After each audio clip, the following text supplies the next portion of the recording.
ಈಗ ನಾನು ಎಲ್ಲಿಂದ ಬಂದೆ ಅಂತ ನಮ್ಗೆ ಯಾರಿಗಾದ್ರೂ ಗೊತ್ತಾ? ನಮ್ಗೆ ಯಾರಿಗೂ ಗೊತ್ತಿಲ್ಲ. ನಾನು ಎಲ್ಲಿಂದ ಬಂದೆ, ನಾನು ಇಲ್ಲಿಂದ ಬಂದೆ, ನನಗೆ ಈ ದೇಹ ಬಂದ ಪರಿ ಯಾವುದು, ಇನ್ನು ಮುಂದೆ ಎಯ್ದುವ ಗತಿ ಯಾವುದು ಎಂಬ ನಿತ್ಯಾನಿತ್ಯ ವಿಚಾರ ಹುಟ್ಟಿದವರಿಗೆ ಎಂದೆಂದಿಗೂ ಬಳಲಿಕೆ ಬಿಡದು.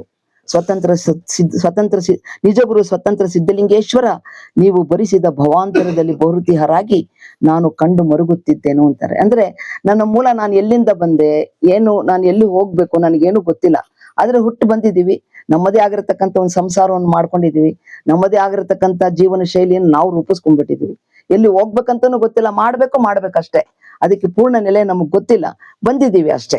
ಈಗ ಅದಕ್ಕೇನೆ ಅಂದ್ರೆ ಆ ಅರಿವು ಎಲ್ಲೈತೆ ನನಗೆ, ಯಾವ್ದ್ರಿಂದ ನಾನು ತಿಳ್ಕೊಳ್ಬೇಕು ಅಂತ ಹೇಳಿದ್ರೆ, ನಿಮ್ಮಲ್ಲಿ ನೀವು ತಿಳಿದು ನೋಡಿರೆ ಅನ್ಯವಿಲ್ಲ ಕಾಣಿರಣ್ಣ, ಅರಿವು ನಿಮ್ಮಲ್ಲಿಯೇ ತದ್ಗತವಾಗಿದೆ. ನನ್ನಲ್ಲಿಯೇ ಇರತಕ್ಕಂಥ ಅರಿವಿನ ಮೂಲಕ ನನ್ನ ಮೂಲ ನೆಲೆ ಏನು, ನಾನು ಎಲ್ಲಿಂದ ಬಂದೆ, ನಾನು ಹೋಗ್ಬೇಕೆಲ್ಲಿಗೆ, ನಾನು ಮಾಡ್ತಿರೋ ಈ ಸಂಸಾರ ಏನೈತಲ್ಲ ಅದು ಎಷ್ಟರ ಮಟ್ಟಿಗೆ ಸತ್ಯ, ಇದೆಲ್ಲ ಅರ್ಥಕೊಳ್ಳುವಂಥದ್ದು. ಅನ್ಯ ಭಾವವ ನೆನೆಯದೆ ತನ್ನೊಳಗೆ ತಾನೆಚ್ಚರವಾಗಿರಬಲ್ಲಡೆ ತನ್ನಲ್ಲಿಯೇ ತನ್ಮಯ ಗುಹೇಶ್ವರ ಲಿಂಗವು. ನಮ್ಮನ್ನ ನಾವು ಅರ್ಥೈಸ್ಕೊಂಡು ಈಗಾಗಲೇ ನಮಗೆ ಸಾಕಷ್ಟು ಬುದ್ಧಿ ಗೊತ್ತಿದೆ. ಮತ್ಲಬ್ ನಮ್ಮ ಜೀವನವನ್ನ ಯಾವ ರೀತಿ ರೂಪಿಸ್ಕೊಳ್ಬೇಕು, ನಿತ್ಯ ವಿವೇಕ ಏನು, ಯಾವ್ದನ್ನ ಮಾಡ್ಬೇಕು ಯಾವ್ದನ್ನ ಮಾಡಬಾರ್ದು, ಏನ್ ಮಾಡಿದ್ರೆ ನನ್ನ ಶರೀರಕ್ಕೆ ನಾವು ನೋಡ್ತೀವಲ್ವಾ. ಈಗ ಸುಮ್ನೆ ಹೇಳ್ತೀನಿ, ತಿರ್ಗಾ ಮತ್ತೆ ಹೇಳ್ತೀನಿ ಅನ್ಕೋಬೇಡ್ರಿ. ಈಗ ನೋಡ್ರಿ, ನೆನ್ನೆ ದಿವಸ ಬಜ್ಜಿ ಅನ್ಕೊಂಡು ಎಷ್ಟು ಶರೀರದ ವ್ಯತ್ಯಾಸ ಎಷ್ಟೊಂದು ಎಲ್ಲಾರ್ಗು ಆಯ್ತು ಅಲ್ವಾ. ಅಂದ್ರೆ ನಾವು ಅದಕ್ಕೆ ನಾವು ಅಂಟ್ಕೊಂಡಿದೀವಿ, ಅದನ್ನ ಬಿಟ್ಟು ಹೊರಗೆ ಬರ್ಬೇಕು. ನಾವು ಅಧ್ಯಾತ್ಮ ಪಥದಲ್ಲಿ ಬರ್ಬೇಕಂದ್ರೆ ಅದು ಬಿಟ್ಟು ನಮಗ್ ಗೊತ್ತಿಲ್ಲ, ಬರೀ ಅದನ್ನೇ ಬರೀ ಮುಖ್ಯವಾಗಿ ತಗೊಂಡು ಪ್ರಶ್ನೆ ಯಾರು ಶುರು ಮಾಡಿದ್ರು ಗೊತ್ತಿಲ್ಲ ಬೇಕಂತ ಹೇಳಿ. ಅದೇನಾಗುತ್ತೆ, ಇಲ್ಲಿಗೆ ನಾನು ಅಲ್ಲೇ ಅಂಟ್ಕೊಂಡಿರ್ತೀನಿ, ಹೊರಗಿಂದ ಬರ್ಬೇಕಂತ ಗೊತ್ತಾಗಲ್ಲ. ಅದರಿಂದ ಆಗತಕ್ಕಂಥ ಪರಿಣಾಮ ನಮ್ಗೆಲ್ಲರಿಗೂ ಗೊತ್ತಾಗಿದೆ. ಆಗತಕ್ಕಂಥ ಪರಿಣಾಮ ಏನು, ದುಷ್ಪರಿಣಾಮಗಳೆಲ್ಲ ಗೊತ್ತಿದೆ. ಅಂದ್ರೆ ಅದನ್ನ ಬಿಟ್ಟಿರ್ಲಿಕ್ಕೆ ನಮ್ಗೆ ಇಷ್ಟ ಇಲ್ಲ. ಯಾಕೆ? ಇನ್ನು ನಮ್ಗೆ ಜೀವ ಭಾವ ಇದೆ, ದೇಹ ಭಾವ ಇದೆ, ಬೇಕು ರುಚಿ ತಿನ್ಬೇಕು, ರುಚಿ ಬೇಕಂತ ಹೇಳುತ್ತೆ ನಾಲ್ಗೆ ಅಂತೇಳಿ. ಹಂಗೆ ಅಲ್ಲೇ ಹೇಳ್ತಾರೆ. ಈಗ ಈ ಅರಿವು ಎಲ್ಲಿದ್ಯಪ್ಪ ಅಂತ ಹೇಳಿದ್ರೆ, ತೆರೆಹಿಲ್ಲದ ಘನ ಒರಸಿಹನೆಂದೆಡೆ ಕಾಣಬಾರದು. ಅದೇನು ಕಾರಣವೆಂದರೆ, ಆ ಅರಸುವಾತನು ತಾನೇ ವಸ್ತುವಾದ ಕಾರಣ ವಿಚಾರಕ್ಕೆ ಬಾರದುದು ನಿಶ್ಚಲ ಬ್ರಹ್ಮವೆಂಬುದು ಗುಹೇಶ್ವರ. ಮಹಾಘನ ವಸ್ತು ಹುಡ್ಕೊಂಡು ಹೋಗ್ಬೇಕಂದ್ರೆ ಎಲ್ಲೋ ಇಲ್ಲ, ಅದಿರೋದು ನನ್ನೊಳಗಡೆನೆ. ಅದನ್ನ ನಾನು ಅರ್ಥ ಮಾಡ್ಕೊಳ್ಬೇಕು. ಮತ್ತೆ ನೋಡಿದ್ವಿ, ಭಕ್ತನ ಕಾಯವೇ ಶಿವನ ಕಾಯ, ಅಂಗ ಸಾಕಾರ, ಪ್ರಾಣ ಮತ್ತೆ ಅನುಭವ ನಿರಾಕಾರ. ಅಲ್ಲಿ ಒಂದು ಬಿಟ್ಟು ಒಂದು ಪ್ರಕಟ ಆಗ್ಲಿಕ್ಕೆ ಸಾಧ್ಯ ಇಲ್ಲ. ಇವೆಲ್ಲವೂ ಕೂಡ ನಿರಾಕಾರ ಪರಮಾತ್ಮನ ಸಾಕಾರ ರೂಪವೇ ಈ ಸೃಷ್ಟಿ ಅನ್ನೋದನ್ನ ಅರ್ಥ ಮಾಡ್ಕೊಂಡ್ವಿ. ಅದಕ್ಕೆ ಅದರಲ್ಲಿ ಒಂದು ಅಂಶ, ಆ ಪರಮಾತ್ಮನ ಅಂಶ ಚೈತನ್ಯ ಸ್ವರೂಪವಾಗಿ ನಮ್ಮೆಲ್ಲರೂ ಇರೋದ್ರಿಂದ ಅದು ಭಕ್ತ ಕಾಯ ಶಿವನ ಕಾಯ ಅಂತ ಅರ್ಥೈಸ್ಕೊಂಡ್ವಿ. ನಂತರ ಇದನ್ನೆಲ್ಲ ಈ ಅಷ್ಟಾವರಣಗಳನ್ನ ನಾನು ಯಾಕೆ ಅರ್ಥೈಸ್ಕೊಳ್ಬೇಕಂದ್ರೆ, ನಾನು ಜನ್ಮಾಂತರದಿಂದ ಸಾಕಷ್ಟು ಕೊಳೆಗಳನ್ನ ತಂದು ತುಂಬ್ಕೊಂಡ್ಬಿಟ್ಟಿದ್ದೀನಿ. ಅದನ್ನ ಕಳ್ಕೊಳ್ಳಿಕ್ಕೆ ಶರೀರ ಶುದ್ಧತೆಗೆ ಈ ಅಷ್ಟಾವರಣಗಳನ್ನ ಅಂಗವನ್ನಾಗಿ ಮಾಡ್ಕೊಳ್ಳುವಂಥದ್ದು. ಮತ್ತೆ ಅಲ್ಲಿ ಸಾಧನಾ ಪರಿಕರ ಇದು ಅಂಗ ಅಷ್ಟೇ. ಅಂದ್ರೆ ನಾವು ನೋಡಿದ್ವಿ, ಪ್ರತಿಯೊಂದು ವಚನದಲ್ಲಿ ಕೂಡ ಅಂಗಕ್ಕೆ ಪ್ರಾಮುಖ್ಯತೆಯನ್ನು ಕೊಡ್ತಾರೆ. ಅಂಗ ಶಬ್ದ ಆಲ್ಮೋಸ್ಟ್ ಎಲ್ಲಾ ವಚನಗಳಲ್ಲಿ ಕೂಡ ಅಂಗನೇ ಹೇಳ್ತಾರೆ. ದೇಹಕ್ಕೆ ಬೇರೆ ಬೇರೆ ಪರ್ಯಾಯ ಪದಗಳಿದ್ರು ಕೂಡ ಹೇಳೋದು ಅಂಗಕ್ಕೆ ಹೇಳ್ತಾರೆ. ಮತ್ತೆ ಕ್ರಿಯೆ ಮತ್ತೆ ಜ್ಞಾನ ಅಂದ್ರೆ ಅಲ್ಲಿ ಹೇಳುವಂಥದ್ದು ಅಷ್ಟಾವರಣವೇ ಅಂಗವಾಗಿ, ಪಂಚಾಚಾರವೇ ಪ್ರಾಣವಾಗಿ ಅಂದ್ರು. ಪ್ರಾಣ ಈಸ್ ಜ್ಞಾನ, ಇದು ಕ್ರಿಯೆ ಮತ್ತು ಜ್ಞಾನ ಆಯ್ತಂದ್ರೆ ಅನುಭವ ಬರುತ್ತೆ ಅಂತ ಹೇಳಿ. ಮತ್ತೆ ತಾತ್ವಿಕ ರೂಪದಲ್ಲಿ ನಾವು ನೋಡಿದ್ವಿ, ಗುರು ಲಿಂಗ ಜಂಗಮ ಅಂದ್ರೆ ಮೊಟ್ಟ ಮೊದಲಿಗೆ ಅಲ್ಲಿಂದ ಬಂದಂಥದ್ದು. ಅಂದ್ರೆ ಮೂಲ ಚೈತನ್ಯದಿಂದ ಏನು ಸಂಚಲನ ಶುರುವಾಯ್ತಲ್ಲ, ಅದಕ್ಕೆ ಗುರು ಅಂತ ಹೇಳಿದ್ರು. ಅದೇ ಪ್ರಾಣವಾಗಿ ಮಾಡ್ಕೊಂಡಿದ್ ಲಿಂಗ ಆಯ್ತು, ಸದಾಕಾಲ ಚಲಿಸ್ತಾ ಇದೆ ಜಂಗಮ ಆಯ್ತು. ಅದರಿಂದ ಬಂದದ್ದೇ ಆಕಾಶ, ವಾಯು, ಅಗ್ನಿ, ಅಪ್ಪು ಮತ್ತೆ ಪೃಥ್ವಿ ಎಲ್ಲ ಬಂತು. ಅವೆಲ್ಲವೂ ಕೂಡ ಪರಿಪೂರ್ಣವಾಗಿ ಒಂದೊಂದಕ್ಕೆ ಒಂದೊಂದು. ಆಕಾಶ ತತ್ವಕ್ಕೆ ಏನ್ ಕೊಟ್ರು? ಶಬ್ದ ಪ್ರಮುಖ, ಮಂತ್ರ. ವಾಯು ತತ್ವಕ್ಕೆ ವಿಭೂತಿ, ಆಮೇಲೆ ಅಗ್ನಿ ತತ್ವ ರುದ್ರಾಕ್ಷಿ, ಪಾದೋದಕ ಅಪ್ಪು ತತ್ವ, ಆಮೇಲೆ ಪ್ರಸಾದ ಪೃಥ್ವಿ ತತ್ವ. ಇದು ಗೊತ್ತಾ? ಅಂದ್ರೆ ಆ ಒಂದ್ರಿಂದನೇ ಎಲ್ಲ ಹೊರಮರಿರೋದ್ರಿ, ಬೇರೆ ಎಲ್ಲೂ ಹುಡ್ಕಂಗಿಲ್ಲ. ಇದೆಲ್ಲವೂ ಕೂಡ ಅದನ್ನೇ ಹೇಳ್ತಾರಲ್ಲ, ಸಾಕಷ್ಟು ವಚನಗಳು ಹೇಳ್ತಾರೆ. ಶಿವ ತನ್ನ ರೂಪ ತೋರಬೇಕೆಂದು ಗುರು ರೂಪಾಗಿ ಮರ್ತ್ಯಕ್ಕೆ ಬಂದ ಅಂತ ಹೇಳ್ತಾರೆ. ಗುರು ಸ್ವರೂಪವೇ ಯಾವುದೋ ಒಂದು ರೀತಿಯಲ್ಲಿ ನಮ್ಗೆ ಅರಿವನ್ನ ಕೊಡತಕ್ಕಂಥದ್ದು. ಗುರುವೇ ಇಷ್ಟೊಂದೆಲ್ಲ ವಿಸ್ತಾರ ಆಗಿರ್ತಕ್ಕಂಥ ಈ ಜಗತ್ತು ಅನ್ನೋದನ್ನ ಕೂಡ ನಾವು ಅರ್ಥ ಮಾಡ್ಕೊಂಡ್ವಿ. ಇನ್ನ ಸಾಧಕನಿಗಾಗಿ ಹೆಂಗಿರ್ಬೇಕಪ್ಪ ಏನಂದ್ರೆ, ಅಷ್ಟಾವರಣವೇ ಅಂಗಕ್ಕೆ ಅಷ್ಟಾವರಣ, ಮನಕ್ಕೆ ಮಂತ್ರ, ಪ್ರಾಣಕ್ಕೆ ಪಂಚಾಚಾರ, ಭಾವಕ್ಕೆ ಅರಿವು ಸಂಬಂಧವಾದ ಭಕ್ತ ಎಂತೂ ನಡೆದಂತೆ ಸಂತು. ಹಿಂದು ಮುಂದೆಂಬ ಸಂದೇಹಿಗಳ ಮಾತು ಹಿಂದಕ್ಕೆ ಸರಿ, ಗುರು ನಿರಂಜನ ಚನ್ನ ಬಸವಲಿಂಗ ದಂಗವಾದ ಅಗೆಮ್ಮಗೆರಿಗೆ ಅಂತಿಂತೆನಲಾಗದು. ಅಂದ್ರೆ ಈಗ ಏನಾದ್ರೂ ಒಂದು ವಿಚಾರವನ್ನು ತಿಳ್ಕೊಳ್ಬೇಕಂತ ಹೇಳಿದ್ರೆ, ನನ್ನ ಮನಸ್ಸಿಗೆ ಹೇಳ್ಕೊಳ್ಬೇಕನ್ನೋ ಭಾವ ನನ್ನಲ್ಲಿ ಇರ್ಬೇಕು ಮೊದಲು. ಏನ್ ಹೇಳ್ತಾರೆ ಎರಡನೇ ಪ್ರಶ್ನೆ. ಅವ್ರು ಏನ್ ಹೇಳ್ತಾರೆ ಅದನ್ನ ಗ್ರಹಿಸ್ಬೇಕನ್ನೋ ಭಾವ ನನ್ನಲ್ಲಿ ಇದ್ದಾಗ ಏನಾಗುತ್ತೆ, ಅವ್ರು ಏನ್ ಹೇಳ್ತಾರೆ ಅದನ್ನ ನಾವು ತಿಳ್ಕೊಳ್ತೀವಿ. ಹೌದಾ? ಸ್ವಲ್ಪ ಮಾತ್ರ, ಜಾಸ್ತಿ ಅವ್ರು ಹೇಳಿದ್ ಪೂರ್ತಿ ನಮ್ಗೆ ಅರ್ಥ ಆಗದಿದ್ರು ಕೂಡ ಯಾವುದೋ ಒಂದು ವಿಚಾರ ನನ್ನ ಮನಸ್ಸಿಗೆ ಬಹಳ ಪ್ರಯೋಜನಕಾರಿ ಆಗುತ್ತೆ, ಪ್ರೇರಣೆಯನ್ನ ಕೊಡುತ್ತೆ. ಅದಕ್ಕಲ್ಲಿ ಹೇಳ್ತಾರೆ ಹೀಗೆ ಮಾಡ್ಬೇಕಂತ ಹೇಳಿದ್ರು. ಇನ್ನ ಅಷ್ಟಾವರಣಗಳ ತಾತ್ವಿಕ ರೂಪ ಅಂತ ಹೇಳಿದ್ವಿ. ಅಷ್ಟಾವರಣ ಈಗ ಹೇಳಿದ್ವಲ್ಲ, ಸೂರ್ಯ ಚಂದ್ರ ಆತ್ಮ ಅಂದ್ರೆ ಬಹಿರಂಗದ ಅಷ್ಟಾವರಣಕ್ಕೆ ಸಂಬಂಧಪಟ್ಟಂಗೆ ಅದು ಬ್ರಹ್ಮಾಂಡದ ಸೃಷ್ಟಿಗೆ ಮಹದಾವರಣಗಳೇ ಎಲ್ಲದಕ್ಕೂ ಮೂಲ ಅಂತ ಹೇಳಿದ್ರು. ಅಷ್ಟಾವರಣಗಳು ಸಾಧಕನಿಗೆ ಶ್ರೀ ರಕ್ಷೆ. ಯಾಕೆ ಅಂತ ಹೇಳಿದ್ರೆ ಅಂಗವನ್ನ ಪರಿಶುದ್ಧವಾಗಿ ಇಟ್ಕೊಳ್ಬೇಕಲ್ಲ ನಾವು. ಇವೆಲ್ಲ ನನಗೆ ಕವಚವಾಗಿ, ಅಂದ್ರೆ ಇವೆಲ್ಲವನ್ನು ಪೂರ್ಣ ರೀತಿಯಲ್ಲಿ ನನ್ನ ಶರೀರವನ್ನ ಪೂರ್ಣ ರೀತಿಯಲ್ಲಿ ಆವರಣವಾಗಿ ಮಾಡುವಂಥದ್ದು ಚರ್ಮ. ಹೌದಾ? ಶರೀರದಲ್ಲಿ ಉದ್ದ ಅಂದ್ರೆ ಜಾಸ್ತಿ ಇದರಲ್ಲಿ ಇರುವಂಥದ್ದು ಶ್ರೀರಕ್ಷೆ ಆಗಿರ್ತಕ್ಕಂಥದ್ದು. ಮತ್ತೆ ಒಂದು ವಚನ ನೀವು ತೆಗಿರಿ, ಇವಾಗ ಹೇಳ್ತೇನೆ ಇವ್ರದ್ರಿ. ಕೊಠಾರದ ಸೋಮಣ್ಣ ಅಂತ ಅನ್ಸತ್ರಿ, ಕೊಠಾರದ ಸೋಮಣ್ಣ ಅದು ವಚನ. ವಿಭೂತಿ ಅಂತಾನೆ ಶುರುವಾಗತ್ತೆ ನೋಡ್ರಿ, ಅದು ಓದ್ರಿ ತೆಗೆದು. ವಿಭೂತಿ ಅಂತ ಶುರುವಾಗುತ್ತೆ. ಕೊಠಾರದ ಸೋಮಣ್ಣ, ಕೊಠಾರದ ಸೋಮಣ್ಣ. ಎಸ್, ಗಂಟ ಕಾಮಣ್ಣ ಕೊಠಾರದ ಸೋಮಣ್ಣ. ಹೇಳ್ರಿ, ಓದ್ರಿ. ಅದ್ರಲ್ಲಿ ನೋಡಿ ಸ್ಪಷ್ಟವಾಗಿ ಓದ್ರಿ. ಮೇಲೆ ಪ್ರಶ್ನೆಗಳು ಕೊಡ್ತಾರೆ, ಅದಕ್ಕೆ ಪೂರಕವಾಗಿರ್ತಕ್ಕಂಥ ಉತ್ತರನು ಕೆಳಗಡೆ ಕೊಡ್ತಾರೆ. ಸ್ವಲ್ಪ ದೊಡ್ಡದಿದೆ, ನೀವು ಓದ್ರಿ. ಸ್ವಲ್ಪ ಎಲ್ಲಾರ್ಗು ಸ್ಪಷ್ಟ ಆಗಂಗ್ ಓದ್ರಿ. ವಿಭೂತಿ ರುದ್ರಾಕ್ಷಿಯ ಧರಿಸಿ ಷಡಕ್ಷರಿಯಂ ಜಪಿಸಿ ಗುರು ಲಿಂಗ ಜಂಗಮದ ಅದ್ಯಂತವನರಿಯದೆ ಏನೆಂದು ಪೂಜಿಸುವಿರಿ ಆರಾಧಿಸುವಿರಿ. ಅದೆಂತೆಂದಡೆ ನೆಲದ ಮೇಲನ ಶಿಲೆಯ ಕಲ್ಲು ಪುಟಿಕ ಕಡಿದು ಖಂಡಿಸಿ ಹರದನ ಕೈಯಲ್ಲಿ ಕೊಟ್ಟು ಮಾರಿಸಿಕೊಂಡುದು ಲಿಂಗವಾದ ಪರಿ ಹೆಂಗೆ. ಸಕಲ ವ್ಯಾಪಾರ ಅಳಿವಿಂಗೆ ಒಳಗಾಗಿ ತೊಡಿಸಿ ಒರೆಸಿಕೊಂಡುದು ಮಂತ್ರವಾದ ಪರಿ ಹೇಗೆ. ಅಜ್ಞಾನಿ ಮೃಗ ಪಶುವಿನ ಸಗಣಿಯ ಸುತ್ತುದು ವಿಭೂತಿಯಾದ ಪರಿ ಹೆಂಗೆ.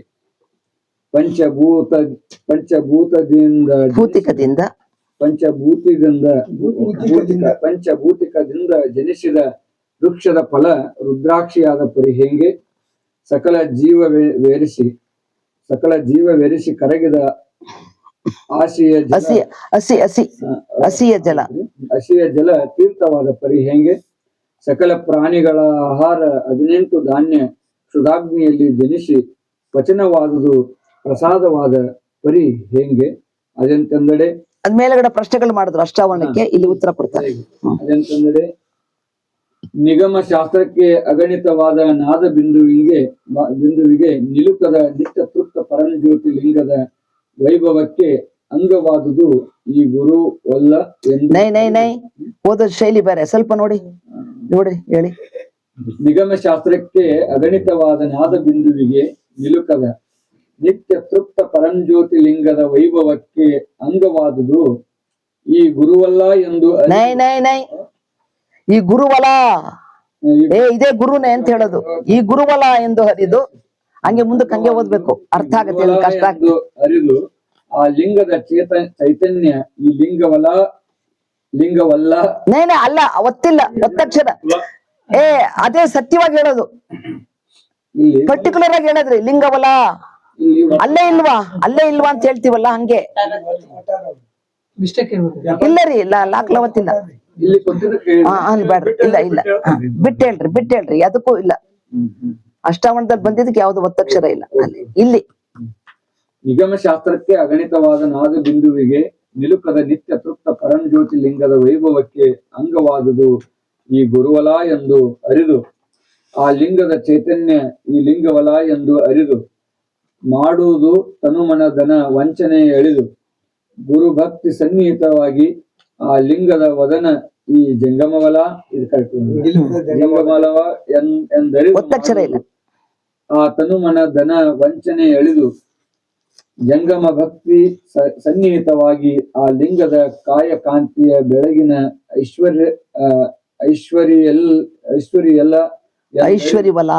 ಐಶ್ವರ್ಯಲ ಎಂದು ಅರಿದು ಧರಿಸುವುದು ಶ್ರೀ ವಿಭೂತಿಯ. ಆ ಲಿಂಗದ ಶೃಂಗಾರದ ಹರಭರಣವಲ ಎಂದರಿದು ಅಳವಡಿಸುವುದು ರುದ್ರಾಕ್ಷಿಯನ್ನು. ಆ ಲಿಂಗದ ಉತ್ತುಂಗ ಕಿರಣ ಚರಣಾಂಬುಜವಲ ಎಂದು ಧರಿಸುವುದು ಕೊಂಬುದು ಪಾದೋದಕವನ್ನು. ಧರಿಸುವುದು ಕೊಂಬುದು ಪಾದೋದಕವನ್ನು. ಆ ಲಿಂಗದ ನಿತ್ಯ ಪದ ಸಂಯೋಗ ಶೇಷವ ಸತ್ತ ಎಂದರಿದು ಕಂಬುದು ಪ್ರಸಾದವನು. ಇಂತಿವೆಲ್ಲವ ನರಿದುದಕ್ಕೆ ಸಂತೋಷವಾಗಿ ಚರಿಸುವಾತನೇ ಸದ್ಭಕ್ತ. ಆತನ ಕಾಯ ಕರ್ಣ ಪ್ರಾಣ ಭಾವಾದಿಗಳು ಸೋಂಕಿದ್ದೆಲ್ಲವೂ ಲಿಂಗದ ಸೋಂಕು, ಲಿಂಗದ ಕ್ರಿಯೆ, ಲಿಂಗದ ದಾಸೋಹ ಇಂತಿ ತ್ರಿವಿಧವ ಸವಿದು ಅಳಿದುಳಿದ ಸದ್ಭಕ್ತನ ಶ್ರೀ ಪಾದಕ್ಕೆ ನಮೋ ನಮೋ ಎಂಬೆನು ಕಾಣ. ಬಸವಣ್ಣ ಪ್ರಿಯ ನಿಕಳಂಕ ಸೋಮೇಶ್ವರ. ಮೇಲೆ ಪ್ರಶ್ನೆ ಕೊಟ್ಟರು, ಕೆಳಗಡೆ ಸ್ಪಷ್ಟವಾಗಿ ಹೇಳಿದ್ರು. ಯಾವ್ದಂದ್ರೆ ನೋಡಿ, ನಿಗಮ ಶಾಸ್ತ್ರಕ್ಕೆ ಅಗಣಿತವಾದ ನಾದ ಬಿಂದುವಿಗೆ ನಿಲುಕದ ನಿತ್ಯ ತೃಪ್ತ ಪರಂಜ್ಯೋತಿ ಲಿಂಗದ ವೈಭವಕ್ಕೆ ಅಂಗವಾದುದು ಈ ಲಿಂಗವಲ ಎಂದು ಅರಿದು, ಆ ಲಿಂಗದ ಚೈತನ್ಯ ಈ ಲಿಂಗವಲ ಎಂದು ಅರಿದು ಮಾಡೋದು, ಆ ತನು ಮನ ಧನ ವಂಚನೆ ಎಳಿದು ಜಂಗಮ ಭಕ್ತಿ ಸನ್ನಿಹಿತವಾಗಿ ಆ ಲಿಂಗದ ಕಾಯಕಾಂತಿಯ ಬೆಳಗಿನ ಐಶ್ವರ್ಯವಲ ಎಂದರಿದು ಧರಿಸುವುದು ಶ್ರೀ ವಿಭೂತಿಯ, ಆ ಲಿಂಗದ ಶೃಂಗಾರದ ಹರಭರಣವಲ ಎಂದರಿದು ಅಳವಡಿಸುವುದು ರುದ್ರಾಕ್ಷಿಯನು, ಆ ಲಿಂಗದ ಉತ್ತುಂಗ ಕಿರಣ ಚರಣಾಂಬುಜವಲ ಎಂದು ಧರಿಸುವುದು ಕೊಂಬುದು ಪಾದೋದಕವನು. ಅಂದ್ರೆ ಸ್ಪಷ್ಟತೆ ಮೇಲಿನ ಪ್ರಶ್ನೆಗಳು ಏನ್ ಹಾಕಿದ್ರು, ಇಲ್ಲಿ ಸ್ಪಷ್ಟವಾಗಿ ಉತ್ತರಗಳನ್ನ ಕೊಟ್ಕೊಂಡು ಹೋಗ್ತಾರೆ. ಈ ರೀತಿ ನನ್ನ ಶರೀರಕ್ಕೆ ಈ ಅಷ್ಟಾವರಣಗಳನ್ನ ಸಂಬಂಧ ಮಾಡ್ಕೊಳ್ಬೇಕು ಅನ್ನೋದನ್ನ, ಅಂದ್ರೆ ಬಹಿರಂಗದ ಅಷ್ಟಾವರಣ, ಅಂತರಂಗದ ಅಷ್ಟಾವರಣ ಎರಡನ್ನೂ ಸೂಕ್ಷ್ಮವಾಗಿ ಇಲ್ಲಿ ಹೇಳ್ತಿದ್ದಾನೆ. ಅಷ್ಟಾವರಣಗಳನ್ನ ತಿಳಿಯೋದ್ರಿಂದ ಏನ್ ಪ್ರಯೋಜನಪ್ಪಾ ಅಂತಂದ್ರೆ, ಅಷ್ಟಾವರಣದಲ್ಲಿ ಏನಾಗುತ್ತೆ ಅಂದ್ರೆ ಸಾಮಾಜಿಕ ಸಂಪರ್ಕವು ವ್ಯಕ್ತಿಯ ಅಂತರಂಗದ ಸಂಪರ್ಕದಷ್ಟೇ. ವ್ಯಕ್ತಿಯ ನನ್ನ ಮನಸ್ಸಿನ ಜೊತೆಗೆ ನಾನು ಹೆಂಗ್ ಒಡನಾಡ್ತೀನಿ, ಹಂಗೆ ಬಹಿರಂಗದಲ್ಲಿ ಕೂಡ ನಾನು ನನ್ನ ಸುತ್ತಮುತ್ತ ಯಾರ ಜೊತೆನೂ ಕೂಡ ನನ್ನ ವ್ಯವಹಾರ ಚೆನ್ನಾಗಿರ್ಬೇಕು ಅಂತೇಳಿ. ಅದಕ್ಕೆ ಅಷ್ಟಾವರಣಗಳು ವ್ಯಕ್ತಿಗತವಾದಂತೆ ಸಾಮಾಜಿಕವೂ ಹೌದು, ಸಮತಾವಾದದ ತತ್ವಗಳನ್ನು ಪ್ರತಿಪಾದಿಸುತ್ತಾ ಅವುಗಳನ್ನು ಆಚರಣೆಗೆ ತಂದು ಧಾರ್ಮಿಕ ನೆಲೆಗಟ್ಟಿನ ಮೇಲೆ ನೈತಿಕ ಸೌಧವನ್ನು ಕಟ್ಟಲು ಅಷ್ಟಾವರಣಗಳು ತುಂಬಾ ಸಹಕಾರ, ನೀತಿಯುತವಾಗಿ ಆಚರಿಸಿ ಮಾಡುವಂಥದ್ದು ಇದೆ ಅಂತ ಹೇಳಿದ್ರು. ಅದಕ್ಕೆ ಒಂದು ವಚನ, ಗುರು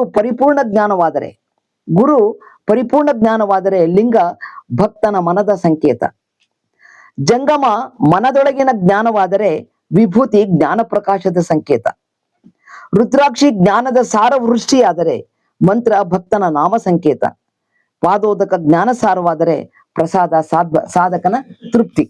ಹಿಂಗೆ ಅಷ್ಟಾವರಣಗಳು ಬಹಿರಂಗದ ವಿಷಯಗಳಲ್ಲ, ಎರಡೂ ಇದೆ, ಅಂತರಂಗ ಬಹಿರಂಗ ಎರಡೂ ಇದೆ. ಒಳಗಿನಿಂದ ಮಾಡತಕ್ಕಂತ ನಿರಾಕಾರ ಜ್ಞಾನ ಸ್ವರೂಪದಲ್ಲಿದೆ ಅಂತೇಳಿ ಫಾಗು ಹಳಕಟ್ಟಿಯವ್ರದ್ದು ಒಂದಿದೆ.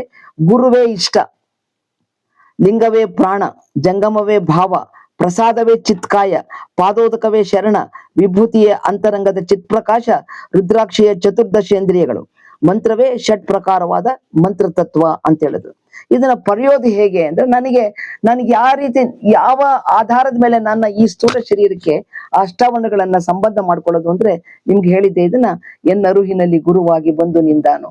ಆ ವಚನ ನೀವು ನೋಡ್ಕೊಟ್ರಿ ಗೊತ್ತಾಗುತ್ತೆ ನಿಮ್ಗೆ.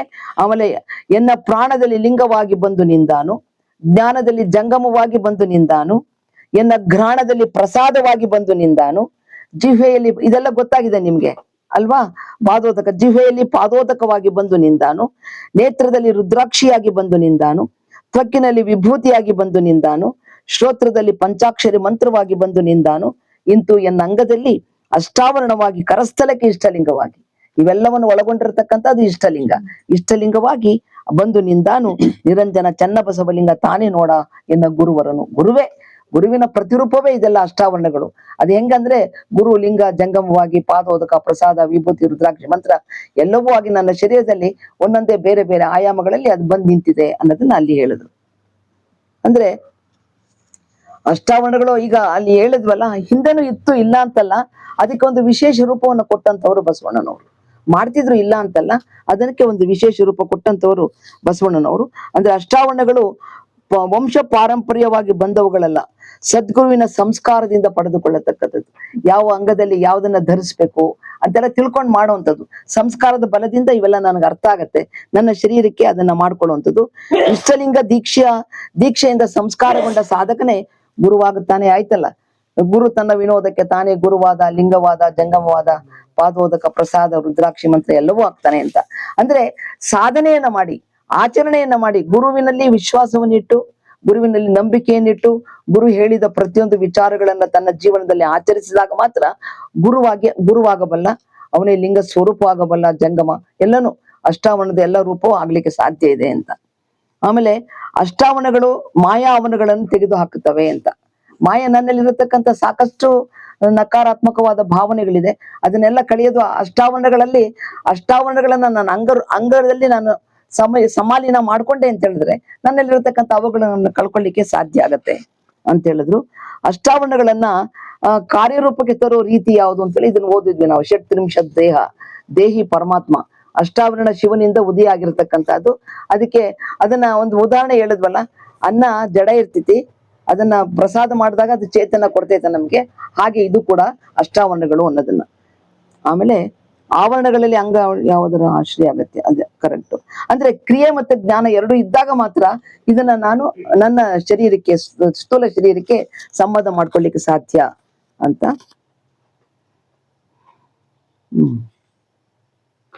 ಅದನ್ನ ಹೇಳ್ತಾರೆ ನೋಡ್ರಿ ಇಲ್ಲಿ.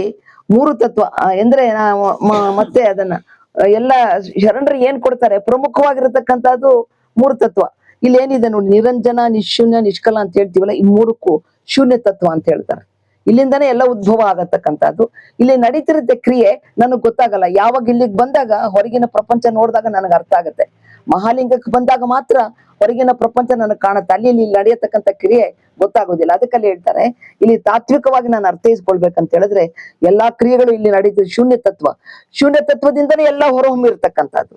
ಇಲ್ಲಿಂದನೇ ಗುರು, ಲಿಂಗ, ಜಂಗಮ, ಪಾದೋದಕ, ಪ್ರಸಾದ ಎಲ್ಲ ನೋಡಿದ್ವಿ ನಾವು, ಅಲ್ಲಿಂದನೇ ಬಂದಿರುವಂಥದ್ದು. ಇನ್ನ ಇದಕ್ಕೇನೆ ಹೇಳ್ತಾರೆ ಅಂದ್ರೆ, ಅಷ್ಟಾವರಣ ಎಲ್ಲಿ ದೊರಕುತ್ತೆ ನಿನ್ನೆ ನೋಡಿದ್ವಿ. ಇದರ ಮೂಲ ಉದ್ದೇಶ ಏನು? ಎಲ್ಲೋ ಸಿಗುವಂತಹದ್ದು, ಎಲ್ಲನೂ ಸಾಧಕನ ಅಂತರಂಗದಲ್ಲಿ ಇರ್ತಕ್ಕಂಥದ್ದು. ಯಾಕಂತ ಹೇಳಿದ್ರೆ ಅಷ್ಟಾವರಣಗಳನ್ನ ಅಂಗ ಸ್ವರೂಪವಾಗಿ ತಗೊಂಡ್ ಗುರು, ಲಿಂಗ, ಜಂಗಮ, ಪಾದೋದಕ, ಪ್ರಸಾದ, ನನ್ನಲ್ಲೆಲ್ಲ ಏನಿದೆ, ಜ್ಞಾನೇಂದ್ರಿಯ ಇದೆ, ವಿಷಯೇಂದ್ರಿಯ ಇದೆ, ಎಲ್ಲದಕ್ಕೂ ಅನ್ವಯ ಮಾಡ್ಕೊಂಡು ಅಷ್ಟಾವರಣಗಳು ನನ್ನಲ್ಲೂ ಇದೆ, ಅಂಗ ಸ್ವರೂಪವಾಗಿ ನಾನು ಭಾವಿಸಿರಬೇಕು ಅಂತೇಳಿ. ಅಷ್ಟಾವರಣ ಅಳವಡಿಕೆ ಅಗತ್ಯವೇ ಅಂತ ಹೇಳಿದ್ರು. ಯಾವ ರೀತಿ ಯಾವುದಾದ್ರೂ ಒಂದು ಭಾಷೆಯನ್ನ ಕಲ್ತ್ಕೊಳ್ಬೇಕಂತ ಹೇಳಿದ್ರೆ ಅದರ ಭಾಷೆಯ ವರ್ಣಮಾಲೆಯನ್ನ ಪರಿಪೂರ್ಣದಲ್ಲಿ ಕಲ್ತ್ಕೊಂಡು ನಂತರದಲ್ಲಿ ಒತ್ತಕ್ಷರಗಳು, ಗುಣಿತಾಕ್ಷರಗಳು ಅವನ್ನೆಲ್ಲ ಕಲ್ತ ಮೇಲೆ ಆ ಭಾಷೆಯ ಪರಿಣತಿಯನ್ನು ಪಡ್ಕೊಂಡು ನಂತರದಲ್ಲಿ ಅದಕ್ಕೆ ಪೂರಕವಾಗಿರ್ತಕ್ಕಂಥ ಜ್ಞಾನಯುತವಾಗಿರ್ತಕ್ಕಂಥ ಇದನ್ನ ಓದಿದ್ರೆ ನಮ್ಗದ್ರ ಆ ದೇಶದ ಇರ್ಬೋದು, ಆ ಭಾಷೆಯ ಇತಿಹಾಸ ಇರ್ಬೋದು, ಯಾರ್ಯಾರು ಏನೇನ್ ಕೆಲಸ ಮಾಡಿದ್ರೆ ನಮ್ಗೆಲ್ಲ ಅರ್ಥ ಆಗ್ಲಿಕ್ಕೆ ಬರ್ತೈತೆ. ಅದಕ್ಕೆ ಮೂಲ. ಅದಕ್ಕೇನೆ ಗುರು ತನ್ನ ವಿನೋದಕ್ಕೆ ಗುರುವಾದ, ಲಿಂಗವಾದ, ಜಂಗಮವಾದ ಆಯ್ತು ಅಂತೆ. ಶರಣರ ಪ್ರಕಾರ ಅಷ್ಟಾವರಣಗಳು ಮಗ್ಗೆಯ ಮಾಯಿದೇವಿ ಒಂದು ಓದ್ತೀನಿ ನೋಡ್ರಿ. ಇಲ್ಲಿ ಇದೆ, ಲಿಂಗಾಂಗ ಸಂಬಂಧದ 6 ಲಿಂಗಗಳ ಮತ್ತು 6 ಅಂಗಗಳ ಏಕರೂಪ ಉಳ್ಳವನೇ ಶಟಸ್ಥಲ ಬ್ರಹ್ಮಮೂರ್ತಿಯೇ. ಭಕ್ತಿ ಪೂರ್ವಕವಾಗಿ ಜ್ಞಾನಯೋಗದಿಂದ ಪ್ರಾಪ್ತವಾಗುವ ಚಿತ್ವಸ್ತುವೆ ನಿಮಗೆ ನಮಸ್ಕಾರ. ಪರಶಿವನೇ, ನಿನ್ನ ಸಂಬಂಧವಾದ ಪ್ರಕಾಶ, ಮುಖ, ನಾಮ, ಮೂರ್ತಿ, ಆನಂದ, ಆತ್ಮ ಪ್ರಸನ್ನತೆ ಎಂಬುದೇ ನಿನ್ನ ಷಡ್ವಿಧ ಲಕ್ಷಣಗಳಾಗಿರುವವು. ವಿಭೂತಿಯನ್ನೇ ನಿನ್ನ ಪ್ರಕಾಶವೆಂದು, ರುದ್ರಾಕ್ಷಿಯನ್ನೇ ನಿನ್ನ ಮುಖವೆಂದು, ಪಂಚಾಕ್ಷರ ಮಂತ್ರವನ್ನು ನಿನ್ನ ನಾಮವೆಂದು, ಇಷ್ಟಲಿಂಗವನ್ನು ನಿನ್ನ ಮೂರ್ತಿ ಎಂದು, ಶ್ರೇಷ್ಠವಾದ ನಿನ್ನ ಆನಂದಾಮೃತವನ್ನು ಪಾದೋದಕವೆಂದು, ಆತ್ಮ ಪ್ರಸನ್ನತೆಯನ್ನು ನಿನ್ನ ಪ್ರಸಾದವೆಂದು ನಂಬಿರುವ ನನ್ನ ಆಸ್ತಿಕ ಭಾವವು ನಿನ್ನನ್ನು ಭಜಿಸುವುದು. ಅದರಲ್ಲಿ ಇಲ್ಲ ಬಿಡ್ರಿ, ಪರಶಿವನ 4ನೇ ಲಕ್ಷಣವಾದ ಇದು ಇವ್ರು ಎಲ್ಲಿ ಮಗ್ಗೆಯ ಮಾಯಿದೇವಿ ಅಂತ ಇದ್ರಲ್ಲಿ ಬರಲ್ಲ. 4ನೇ ಲಕ್ಷಣವಾದ ಲಿಂಗಮೂರ್ತಿಯು ಗುರುಲಿಂಗ ಜಂಗಮ ಎಂಬ ತ್ರಿವಿಧ ರೂಪದಿಂದ ಇರುವುದೆಂದು ಭಾವಿಸಬೇಕು. ಈ ಲಕ್ಷಣದೊಂದಿಗೆ ಗುರುಲಿಂಗ ಜಂಗಮ ಸೇರಿ ಅಷ್ಟಾವರಣಗಳಾಗಿರುವುದು. ಈಗ ಅಂದ್ರೆ ನೋಡಿ, ಪರಮಾತ್ಮನ ಮೈ ಬೆಳಗು. ಈಗ ಹೊರಗಿನ ಉಪಾಧಿಕ ಭಸ್ಮ ಅಂತ ಹೇಳಿದ್ರೆ ಎಲ್ಲ ತಯಾರು ಮಾಡಿರೋದು, ಸಗಣಿಯಿಂದ ತಯಾರು ಮಾಡಿರೋದು, ಎಲ್ಲ ಶ್ರೇಷ್ಠತೆ ಮಾಡಿರೋ ಶುದ್ಧ ಮಾಡ್ಕೊಂಡು ಧಾರಣ ಮಾಡ್ಕೊಳ್ಳೋದು. ಒಳಗಡೆ ಹೆಂಗ್ ಗೊತ್ತಾಗತ್ತೆ? ಅಂತರಂಗದ ಅಷ್ಟಾವರಣ ಅದು ಪರಮಾತ್ಮನ ಮೈ ಬೆಳಗು ಅಂತ ಹೇಳ್ತಾರೆ. ಆಮೇಲೆ ತಿರ್ಗಾ ರುದ್ರಾಕ್ಷಿ ನಿನ್ನ ಮುಖ, ರುದ್ರಾಕ್ಷಿಯ ಮೂಲಕ ನಾನು ಜ್ಞಾನಯುತವಾಗಿ ಜ್ಞಾನ ಚಕ್ಷು ಅಂದ್ರೆ ಇದು ಬಂತು ಕಣ್ಣು, ರುದ್ರಾಕ್ಷಿ ಅಗ್ನಿ ತತ್ವಕ್ಕೆ.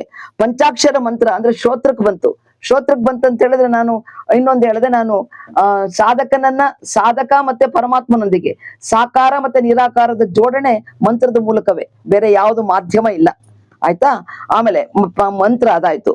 ಆಮೇಲೆ ಇದನ್ನ ಸಾಂಕೇತಿಕವಾಗಿ ಪರಮಾತ್ಮನ ಕುರುಹೆ ಇಷ್ಟಲಿಂಗ ಅಂತೇಳಿ ನಮ್ಗೆ ಇಷ್ಟಲಿಂಗ ಕೈಯಲ್ಲಿ ಕೊಟ್ಟಿದ್ದಾರೆ.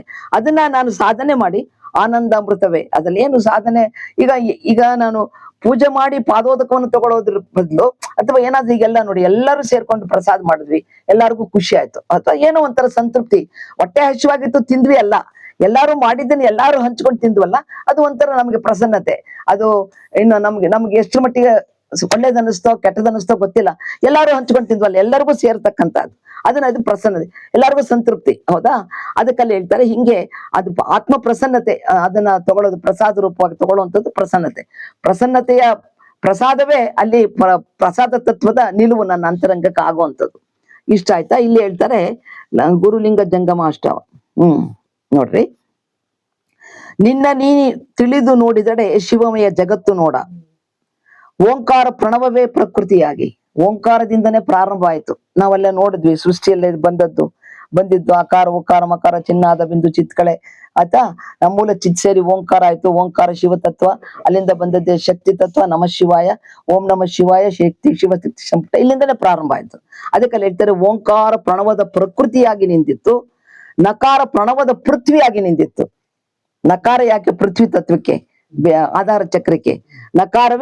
ನಕಾರ ಪ್ರಣವವೇ ಪೃಥ್ವಿಯಾಗಿ ನಿಂತಿತ್ತು, ಮಕಾರ ಪ್ರಣವವೇ ಉದಕವಾಗಿ, ಉದಕ ಅಂದ್ರೆ ಅಪ್ಪು ತತ್ವ ಆಯ್ತು. ಶಿಕಾರ ಪ್ರಣವವೇ ಅಗ್ನಿಯಾಗಿ ನಿಂತಿತ್ತು, ಅಗ್ನಿ ತತ್ವ. ವಾಕಾರ ಪ್ರಣವವೇ ವಾಯುವಾಗಿ ನಿಂತಿತ್ತು, ಯಕಾರ ಪ್ರಣವವೇ ಸರ್ವ ವಸ್ತು ಆಚರಿಸುವುದಕ್ಕೆ ಆಕಾಶವಾಗಿ. ಅಂದ್ರೆ ಎತ್ತರ ಅವಕಾಶ, ತತ್ರ ಆಕಾಶ, ಎಲ್ಲೆಲ್ಲ ಈಗೆಲ್ಲ ಜಾಗ ಇದೆ, ನಾವೆಲ್ಲ ಕೂತಿದೀವಿ ಅಲ್ವಾ? ಅದಕ್ಕೆಲ್ಲ ಹೇಳ್ತಾರೆ ಅವಕಾಶ. ಏನಾದ್ರೂ ಒಂದ್ ಕೆಲಸ ಮಾಡ್ಲಿಕ್ಕೆ ಇರ್ಬೋದು, ಅದಕ್ಕೆಲ್ಲ ಅವಕಾಶ ಇರೋದೆಲ್ಲ ಆಕಾಶ. ನೆನೆದು ಸುಖಿಯಾದೆ ನೋಡ ಕಪಿಲ ಸಿದ್ಧ ಮಲ್ಲಿಕಾರ್ಜುನ ಲಿಂಗವೇ. ಇದು ಸಿದ್ದರಾಮೇಶ್ವರದ ವಚನ. ಎಲೆ ಶಿವನೇ, ನೀನು ಭಕ್ತ ದೇಹಿಕ ದೇವನೆಂಬುದು ನನಗೆ ನಿಶ್ಚಲವಾಗಿ ಕಾಣ ಬಂದಿತ್ತು. ಇಲ್ಲೇ ಹೇಳಿದ್ವಿ, ಭಕ್ತ ದೇಹಿಕ ದೇಹ ಅಂದ್ರೆ ಪ್ರಸಾದ ಕಾಯವನ್ನ ಕೆಡಿಸಲಾಗದು ಅಂತ ಅರ್ಥ. ನಾನಲ್ಲಿ ಇದೀನಿ, ನನಗೆ ವಾಸಸ್ಥಾನ ನಿನ್ನ ದೇಹವೇ, ನೀನ್ ಅದನ್ನ ಕಲುಷಿತ ಮಾಡ್ಕೊಳ್ಬೇಡ. ಏನಾದ್ರೂ ಬೇರೆ ವಿಚಾರಗಳನ್ನ ತಗೊಂಡು ಇಲ್ಲಿ ಇಟ್ಕೊಂಡು ನೀನು ಕಲುಷಿತ ಮಾಡ್ಕೊಳ್ಬೇಡ ಅಂತ ಹೇಳುವಂಥದ್ದು. ಅಲ್ಲಿ ಹೇಳ್ತಾರೆ ಅದು ಪರಮಾತ್ಮನಿಗೆ ಹೆಂಗಾಗಿದೆ ಈ ದೇಹ ಅಂದ್ರೆ, ಎನ್ನ ತನುವೇ ನಿಮ್ಮ ತನುವಾಗಿ, ಎನ್ನ ತನು ಬಿಡಿದು ಗುರುವ ಕಂಡೆ, ಈ ತನು ಬಿಡಿದು ಜಂಗಮವ ಕಂಡೆ, ಈ ತನು ಬಿಡಿದು ಲಿಂಗವ ಕಂಡೆ, ಈ ತನು ಬಿಡಿದು ಪಾದತೀರ್ಥ ಪ್ರಸಾದವ ಕಂಡೆ, ಈ ತನು ಬಿಡಿದು ವಿಭೂತಿ ರುದ್ರಾಕ್ಷಿಯ ಕಂಡೆ, ಈ ತನು ಬಿಡಿದು ಮಂತ್ರದ ಮೂಲವ ಕಂಡೆ, ಈ ತನು ಬಿಡಿದು ನಿಮ್ಮ ಶರಣರ ಮಹಾನುಭಾವವ ಕಂಡೆ, ಈ ತನು ಬಿಡಿದು ನೀವೇ ನಾನಾದ ಪರಿಯ ಕಂಡು ಬೆರಗಾದನೆಯ ಖಂಡೇಶ್ವರ. ಅಂದ್ರೆ ಈ ಶರೀರವೇ ಮುಖ್ಯ, ಪರಮಾತ್ಮನಿಗೆ ವಾಸಸ್ಥಾನ ಆಗಿರ್ತಕ್ಕಂಥದ್ದು. ಅಂದ್ರೆ ಎಷ್ಟೊಂದು ಪರಿಶುದ್ಧವಾಗಿ ಇಟ್ಕೊಳ್ಬೇಕು. ಯಾರಾದ್ರೂ ಒಬ್ರು ನಮ್ಮ ಮನೆಗೆ ಸಂತರು, ಯಾರೋ ಜ್ಞಾನಿಗಳು, ಸ್ವಾಮೀಜಿಗಳು ಯಾರೋ ಬರ್ತಾರೆ ಅಂತ ಹೇಳಿದ್ರೆ, ಅವ್ರು ತುಂಬಾ ನಮ್ ಜೊತೆಗೆ ಆತ್ಮೀಯರಿದ್ರು ಅಂತ ಹೇಳಿದ್ರೆ ಎಲ್ಲ ಧೂಳು ಕೊಡ್ವಿ, ಎಲ್ಲ ಕ್ಲೀನ್ ಮಾಡ್ತೀವಿ. ಅವ್ರಿಗೇನು ಅವರ ಸಾನ್ನಿಧ್ಯದಲ್ಲಿ ಅವ್ರಿಗೆ ಏನು ಪ್ರಸಾದ ರುಚಿಯಾಗಿರುತ್ತೆ ಅಂತದೇ ತಯಾರು ಮಾಡಿರ್ತೀವಿ. ಹೌದಾ? ತಯಾರು ಮಾಡಿರ್ತೀವಿ. ಅವ್ರು ಬಂದು ಹೋಗ್ಬೇಕು, ಏನೋ ಒಂಥರ ಖುಷಿ ಇರುತ್ತೆ. ಅವಾಗ ನಮಗೆ ದೇಹ ಶ್ರಮ ಗೊತ್ತಾಗಲ್ಲ, ತುಂಬಾ ಚೆನ್ನಾಗಿ ಮಾಡ್ತಾ ಇರ್ತೀವಿ ಅಲ್ವಾ? ಮಾಡ್ದಾಗ ಎಲ್ಲ ಧೂಳು ಹೊಡೆದು, ಅಂದ್ರೆ ಅವರು ನೀನ್ ಧೂಳೊಡಿ ನಾನು ಬರ್ತೀನಿ ಅಂತ ಹೇಳಲ್ಲ. ಅವ್ರು ಬಂದಾಗ ನಮ್ಮಲ್ಲಿ ಶುದ್ಧತೆ ಹೊರಗೆ ತೋರಿಸ್ತೀವಿ ನಾವು. ನನ್ನೊಳಗಡೆ ಮಾಡ್ಕೋಬೇಕು ನಾವು, ನನ್ನೊಳಗಡೆ ಮಾಡ್ಕೊಳ್ಳಲ್ಲ ನಾವು. ಮನ್ಸಿರುತ್ತೆ, ತುಂಬಾ ಬಹಳ ಶುದ್ಧವಾಗಿರುತ್ತೆ ಅಂತ ಮನ್ಸಿರುತ್ತೆ. ಅವ್ರಿಗೆ ಎಡೆ ಮಾಡ್ಬೇಕು, ಇದನ್ನ ಉಣಿಸ್ಬೇಕು, ಏನೋ ಅನಿಸ್ತಿರುತ್ತೆ. ಆದ್ರೆ ಅದ್ರ ಪ್ರತೀಕವಾಗಿ ಹೊರಗಡೆ ಕ್ಲೀನ್ ಮಾಡ್ತೀವಿ ನಾವು. ಹೌದಾ? ಅದನ್ನಲ್ಲಿ ಹೇಳ್ತಾರೆ ಇಲ್ಲಿ ಹಿಂಗೆ, ನೆನೆದು ಎಲೆ ಶಿವನೇ, ನೀವು ಭಕ್ತ ಅಂದ್ರೆ ತನುವೆ ಎಲ್ಲದಕ್ಕೂ ಕಾರಣ ಈ ಶರೀರ. ಯಾಕಂದ್ರೆ ಪರಮಾತ್ಮನ ವಾಸಸ್ಥಾನ ಇದು. ಒಂದಂಗ ಬಿಟ್ಟು ಒಂದು ಪ್ರಕಟ ಆಗ್ಲಿಕ್ಕೆ ಸಾಧ್ಯ ಇಲ್ಲ. ಕೈ ಬಿಟ್ಟು ಬರೀ ಕೈಯ ನಾನು ಭಾರತಿ ಅಂತ ಹೇಳಕ್ ಬರಲ್ಲ, ಕಾಲೇ ಭಾರತಿ ಅಂತ ಹೇಳಕ್ ಬರಲ್ಲ, ಮುಖನೇ ಭಾರತಿ, ಎಲ್ಲ ಸೇರೇ ಭಾರತಿ. ಹೌದಾ? ಹಾಗೆ ನೆಕ್ಸ್ಟ್ ಸರಿ. ಇದಕ್ಕೆ ಹೆಂಗೆ ನನಗೆ ಸ್ಫೂರ್ತಿ ಹೆಂಗಾಯ್ತು ಅಂತ ಹೇಳಿದ್ರೆ, 12ನೇ ಶತಮಾನದಲ್ಲಿ ವಿಶ್ವಗುರು ಬಸವಣ್ಣನವರಿಂದ ಸ್ಥಾಪಿಸಲ್ಪಟ್ಟ ಅನುಭವ ಮಂಟಪವು ಸಾರ್ವತ್ರಿಕವಾಗಿ ನಡೆಸಲಾದ ಒಂದು ಆಧ್ಯಾತ್ಮಿಕ ಕೇಂದ್ರ.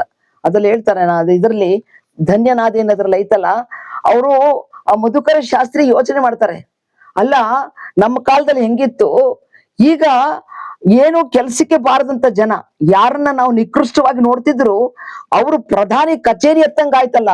ಇಲ್ಲಿ ಬಂದು ಅವರು ಹಾಡೋದ್ ಏನ್ ಕೇಳ್ತೀರಾ, ವಚನ ರಚನೆ ಮಾಡೋದೇನ್ ಕೇಳ್ತೀರಾ, ಅಕ್ಷರಾಭ್ಯಾಸ ಏನ್ ಕೇಳ್ತೀರಾ, ವಚನಗಳೆಲ್ಲ ಮಾಡ್ತಾರ. ಆಶ್ಚರ್ಯ ಆಗುತ್ತೆ, ಯಾವ ರೀತಿ ಇದ್ರಪ್ಪ ಇವರು ಬಸವಣ್ಣವ್ರು, ಯಾವ ರೀತಿ ಇವ್ರನ್ನ ಏನೋ ಒಂದು ಹೇಳಿದ್ರಲ್ಲ ಮಾಟ ಮಾಡ್ತಾರಂತ. ಅಂದ್ರೆ ಏನಿರ್ಬೋದು ಆ ಜನರನ್ನೆಲ್ಲ ಆಕರ್ಷಣೆ ಮಾಡತಕ್ಕಂತ ಒಂದು ಕ್ರಿಯೆ ಏನಿರ್ಬೋದು ಅಂತ ಆಶ್ಚರ್ಯ ಮಾಡ್ತಾರ ಅವ್ರು. ಹಂಗೆ ಇಲ್ಲಿನೂ ಕೂಡ ಅದೇ ಆಯ್ತು. ಅಲ್ಲಿ ಅಷ್ಟಾವರಣಗಳನ್ನ ಮಾಡಿದ್ರಂತೆ. ಅಂದ್ರೆ ಎಲ್ಲ ನೋಡಿ ಒಂದಷ್ಟೇ. ಅಂದ್ರೆ ಇದು ಈಗ ನೋಡಿ, ನಮ್ಗೆ ಇಲ್ಲಿಗೆ ಬರ್ಲಿಕ್ಕೆ ಇದು ಉಳಿವಿವರೆಗೂ ಬರ್ತೀವಿ, ಅಲ್ಲಿಂದ ಇಲ್ಲಿ ನಡೆದು ಬರಕ್ ನಮ್ಗಾಗಲ್ಲ. ಯಾರ್ದವ್ರು ಒಂದ್ ಸಹಾಯ ತಗೋತೀವಿ. ಹೌದಾ? ಸಹಾಯ ತಗೊಂಡ್ ಒಟ್ಟಲ್ಲಿ ಪ್ರಾರಂಭದಲ್ಲಿ ಬಂದಾಗ ತುಂಬಾ ಕಷ್ಟಪ್ಪ, ಜಾರುತ್ತೆ ಏರುತ್ತೆ ಅಂತ. ಎರಡನೇ ಸರಿ ಬಂದಾಗ ರೂಢಿ. ಹೌದಾ? ಇನ್ನೊಬ್ರಿಗೆ ಹೇಳ್ಬೇಕಾದ್ರೆ ಮಷ್ಟೊಂದ್ ಸರಿ ಬರ್ತೀರಾ ಅಂತ ಹೇಳಿದ್ರೆ ನಡೆಯಕ್ಕಾಗಲ್ಲ, ಕಲ್ಲುಗಳಿರುತ್ತೆ, ಏನೆಲ್ಲ ಹೇಳ್ತೀವಲ್ಲ ನಾವು. ಹಾಗೆ ವಿಚಾರ ತಿಳಿದೇ ಇದ್ದಾಗ ಕ್ಲಿಷ್ಟ, ಎಲ್ಲವೂ ಕ್ಲಿಷ್ಟ. ವಿಚಾರ ಅರಿತ ಮೇಲೆ ಏನಾಗುತ್ತೆ, ಸುಲಭ ಆಗುತ್ತೆ. ಇನ್ನೊಂದ್ಸರಿ ನೋಡ್ಕೊಂಡ್ರೆ ಇನ್ನೂ ಸುಲಭ ಆಗ್ಬಿಡುತ್ತೆ. ಅದು ನಮ್ಗೆ ಅಪರಿಚಿತವಾಗಿರೋದ ಕಾರಣ ನನಗೆ ಕ್ಲಿಷ್ಟ ಆಗುತ್ತೆ. ಅದನ್ನ ಸರಿಯಾಗಿ ತಿಳ್ಕೊಂಡ್ಮೇಲೆ ಇದನ್ನು ಚೆನ್ನಾಗೈತೆ ಅಂತ ಎಲ್ಲಾನು ಹೇಳೋದಿರ್ಬೋದು ಅಥವಾ ಅದನ್ನ ಆಚರಣೆ ಮಾಡೋದಿರ್ಬೋದು, ನಮ್ಗೆ ಸುಲಭ ಆಗ್ಬಿಡುತ್ತೆ. ಹಾಗೆ ಇಲ್ಲಿ ಫಸ್ಟ್ ಟೈಮ್ ಬಂದಾಗ ಉಸಿರುಗಡದಾಗ ಮಾಡ್ತಿರ್ಲ. ಹೌದು ಹೌದು, ಇವತ್ ಬರ್ಲಿಲ್ಲ ನೀರ್ಗೆ, ಬೆಳಿಗ್ಗೆ ಫ್ಲೋ ಹೋಗ್ತಿದ್ರೆ. ಹಂಗೆ ಅಂದ್ರೆ ಇರುತ್ತೆ. ಈಗ ಹಂಗಿರಲ್ಲ, ಬರ್ತಾ ಬರ್ತಾ ರೂಢಿ ಆಗ್ಬಿಡುತ್ತೆ. ಈಗ ನೋಡಿ, ನಾವು ಬಂದಾಗಿದ್ದ ಚಳಿ ಇದೆಯೋ, ಜಾಸ್ತಿ ಇದೆಯೋ ಕಡಿಮೆ ಇದೆಯೋ ಗೊತ್ತಿಲ್ಲ. ನಾವು ಯಾರು ಬೇಡ ಅನ್ಸ್ತೈತಿ ಸ್ವೆಟರ್ ಬೇಡ ಅಂದ್ರೆ ಅಡ್ಜಸ್ಟ್ ಆಗ್ಬಿಡ್ತೀವಿ ಅಂತ ನಾನು. ಹಾಗೆ ಈ ತತ್ವಕ್ಕೂ ಕೂಡ ಅಡ್ಜಸ್ಟ್ ಆಗ್ತೀವಿ. ಅಲ್ಲಿಂದ ಬರ್ಬೇಕಷ್ಟೇ. ಬಜಿ ಅಂತ ಜಪ ಮಾಡಂಗಿಲ್ಲ, ಈ ಕಡೆ ಬರ್ಬೇಕು. ಈ ಕಡೆ ಬಂದ್ರೆ ನೋಡಿ, ಬಾಯಿ ಚಪ್ಲಕ್ಕೆ ನೀವು ಹೋದ್ರಿ ಅಂತ ಹೇಳಿದ್ರೆ, ನಿದ್ದೆಗೆ ಹೋದ್ರಿ ಅಂತ ಹೇಳಿದ್ರೆ, ಊಟದ ಏನ ಸಮಯಕ್ಕೆ ಸಿಗುತ್ತೆ ಪ್ರಸಾದ ಮಾಡ್ಬೇಕಷ್ಟೇ. ಇದ್ ಮಾಡ್ಬೇಕಾದ್ರೆ ಪ್ರಾರಂಭದಲ್ಲಿ ಎಲ್ಲೋ ಹಿಂಗೆ ಹೋದಾಗ ಪ್ರಸಾದನೇ ಇಲ್ರಿ. ಏನ್ ಮಾಡೋದು, ಯಾವ್ದೋ ಒಂದು ತೊಗರಿದು ಹೊಲದಲ್ಲಿ ಕುತ್ಕೊಂಡು ಪೂಜೆ ಮಾಡ್ಕೊಂಡೆ. ಅವಾಗಿತ್ತು ಆತರ ನಿಷ್ಠೆ ಮಾಡ್ತಾ ಇದ್ದೆ. ಏನೂ ಇಲ್ಲ ನನ್ನ ಹತ್ರ. ತಪ್ಲ ಸೆಕೆಂಡ್ ಕ್ರಾಪ್ ಅಂತ ಬರ್ತೈತ್ ನೋಡ್ರಿ, 2ನೇ ಸರಿ ಬಿಡುವಂಥದ್ದು. ಆ ತಪ್ಲ ತಗೊಂಡು ತಿಂದು ಇದ್ ಮಾಡಿದೆ. ಆ ಸಮಯಕ್ಕೆ ಏನ್ ಸಿಗುತ್ತೆ ಅದ್ರ ಪ್ರಸಾದ ಮಾಡ್ಬಿಡೋದು. ಇದೇನೇನಾಗಿರ್ಬೋದು. ಒಂದೊಂದ್ಸರಿ ನೋಡಿ, ತುಂಬಾ ಹಶ್ವಾಗಿತ್ತಂದ್ರೆ ಹೊಟ್ಟೆ ತುಂಬಾ ನೀರ್ ಕುಡಿದ್ಬಿಟ್ರೆ ಅದೇ ಪ್ರಸಾದ ಆಗೋಗಿರುತ್ತೆ, ಏನು ಬೇಡ ಅಂತ ಅನ್ಸುತ್ತೆ. ಆ ಮನಸ್ಥಿತಿ ಅಂದ್ರೆ ಇದನ್ನೆಲ್ಲ ಕಲ್ತ್ಕೊಳ್ಬೇಕಂದ್ರೆ ಸ್ವಲ್ಪ ಏನಾನ ಬಿಟ್ರೆ ಇನ್ನೊಂದು ತಗೋಬಹುದು. ಕುಚ್ ಪಾನೆ ಕಿಲಿಯ ಕುಚ್ ಕೋನಾ ಹೇ ಅಂತ ಹೇಳಿದ್ರಲ್ಲ, ಹಂಗೆ ಕುಚ್ ಪಾನ ಇಂಟ್ರೆಸ್ಟ್ ಅಂದ್ರೆ ಅದಕ್ಕಿಂತ ಮುಂಚೆ ನಾನು ಸುಮ್ನೆ ಗೇಲಿ ಮಾಡ್ತಿಲ್ಲ. ಎಲ್ಲಾರು ಒಟ್ಟಿಗೆ ಇದೀವಲ್ಲ, ಉಣಿಸ್ಬೇಕಂತ ಭಾವ ಇರ್ತೈತೆ, ಎಲ್ಲಾರ್ಗು ಕೊಡ್ಬೇಕಂತ, ಆ ಪರಿಸರದಲ್ಲಿ ತಿನ್ಬೇಕು ಅಂತೆಲ್ಲ ಅಲ್ವಾ, ಆ ಮನಸ್ಥಿತಿ ಇರ್ತೈತ್ರಿ.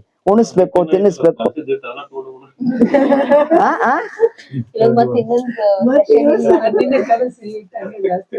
ಬೀಸಾಕ್ಬಿಟ್ರೇನು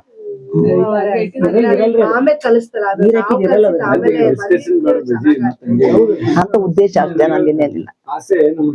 ಕಟ್ಟಾಕತ್ತೆ, ಎಲ್ಲೋ ಒಂದ್ ಹತ್ರ ಜಾರ್ತೀವಿ ನಾವು, ಮೇಲಿರ್ತೀವಿ, ತಕಾರ ಅಂತ ಪೂರ್ತಿ ಇದಕ್ ಕೊಟ್ಟೋಗ್ತೀವಿ ನಾವು.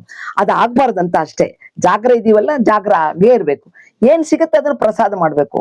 ಅದು ಇದು ಅದು ಅಂತಿಲ್ಲ, ಏನ್ ಸಿಗತ್ತದ್ರಿ ಆ ಬುದ್ಧಿ ನಮಗ್ ಬರ್ಬೇಕು. ನಂಗೆ ಅದೇ ಬೇಕು ಇದೇ ಬೇಕು, ನಾನ್ ಮಾಡ್ತೀನಿ ಅಂತಲ್ಲ, ನಾ ಎಲ್ಲಾರು ಅದೇ ಮಾಡ್ರಿ ಅಂತ ನಾ ಹೇಳ್ತಿದ್ದೀನಿ ಅಷ್ಟೇ. ಆಯ್ತಾ? ಇರ್ಲಿ, ಇದಿಷ್ಟ ಆಯ್ತಾ? ಇದಕ್ಕೆಲ್ಲನು ಸ್ಫೂರ್ತಿಯ ಸೆಲೆ ಅಂತ ಹೇಳಿದ್ರೆ ಒಂದೊಂದ್ಸರಿ ಅನ್ಸತ್ರಿ ನನ್ಗೆ, ಬಸವಣ್ಣ ಎಷ್ಟು ಮಾಸ್ಟರ್ ಮೈಂಡ್ ಅಂದ್ರೆ, ಎಷ್ಟು ಅಜ್ಞಾನಿ, ಅಕ್ಷರವೇ ಬರ್ದ ಅಂತವ್ರನ್ನ ವಚನಗಳನ್ನು ಬರೀಲಿಕ್ಕೆ ಸಾಹಿತಿಗಳನ್ನ ಸೃಷ್ಟಿ ಮಾಡಿರ್ತಕ್ಕಂಥದ್ದು ಎಷ್ಟು ಗ್ರೇಟು.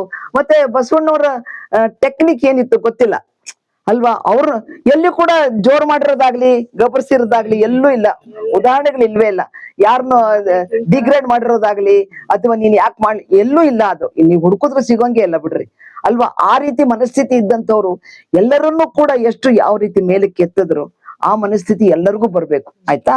ಅಲ್ಲಿ ಹೇಳ್ತಾರೆ, ಸಾಧನೆ ಮಾಡಿದ್ದು ಸಂದೇಹ ಆಯ್ತಲ್ಲ, ಅಷ್ಟಾವರಣವೇ ಅಂಗವಾಗಿ, ಪಂಚಾಚಾರವೇ ಪ್ರಾಣವಾಗಿ, ಶಟಸ್ಥಲ ಸಿದ್ಧಾಂತದ ಆಚರಣೆಯಿಂದ ಪಡೆಯಬಹುದಾದ ಅನುಭವದ ಅರಿವಿಗಾಗಿ ಅಧ್ಯಾತ್ಮ ಜ್ಞಾನಿಗಳ ಪರಿಚಯ, ಸಾಧಕರಿಗೆ ಬೇಕಾದ ಜ್ಞಾನಿಗಳಿಂದ ಮಾರ್ಗದರ್ಶನದ ಫಲವಾಗಿ ಆತ್ಮದರ್ಶನವು ಎಲ್ಲ ಸಾಧಕರಿಗೂ ಹೇರಳವಾಗಿ ದೊರೆತ ಕಾರಣ ಇಲ್ಲಿನ ಸಾಧಕರು ಸತ್ಯದಲ್ಲಿ ಸಮಾಲೀನರಾಗಿ ಅರಿತು ಅರಿಯದಂತೆ ಅತ್ಯಂತ ಸಮರ್ಥ ವ್ಯಕ್ತಿಗಳಾದರು. ಅಲ್ಲಿ ಬಸವಣ್ಣವ್ರ ಕಾಲಕ್ಕೆ ಇಂದಿನ ವಿಜ್ಞಾನಕ್ಕೂ ಎಟುಕದ ಅನುಭಾವಿ ವೈಜ್ಞಾನಿಕ ಮನೋಭಾವದವರು.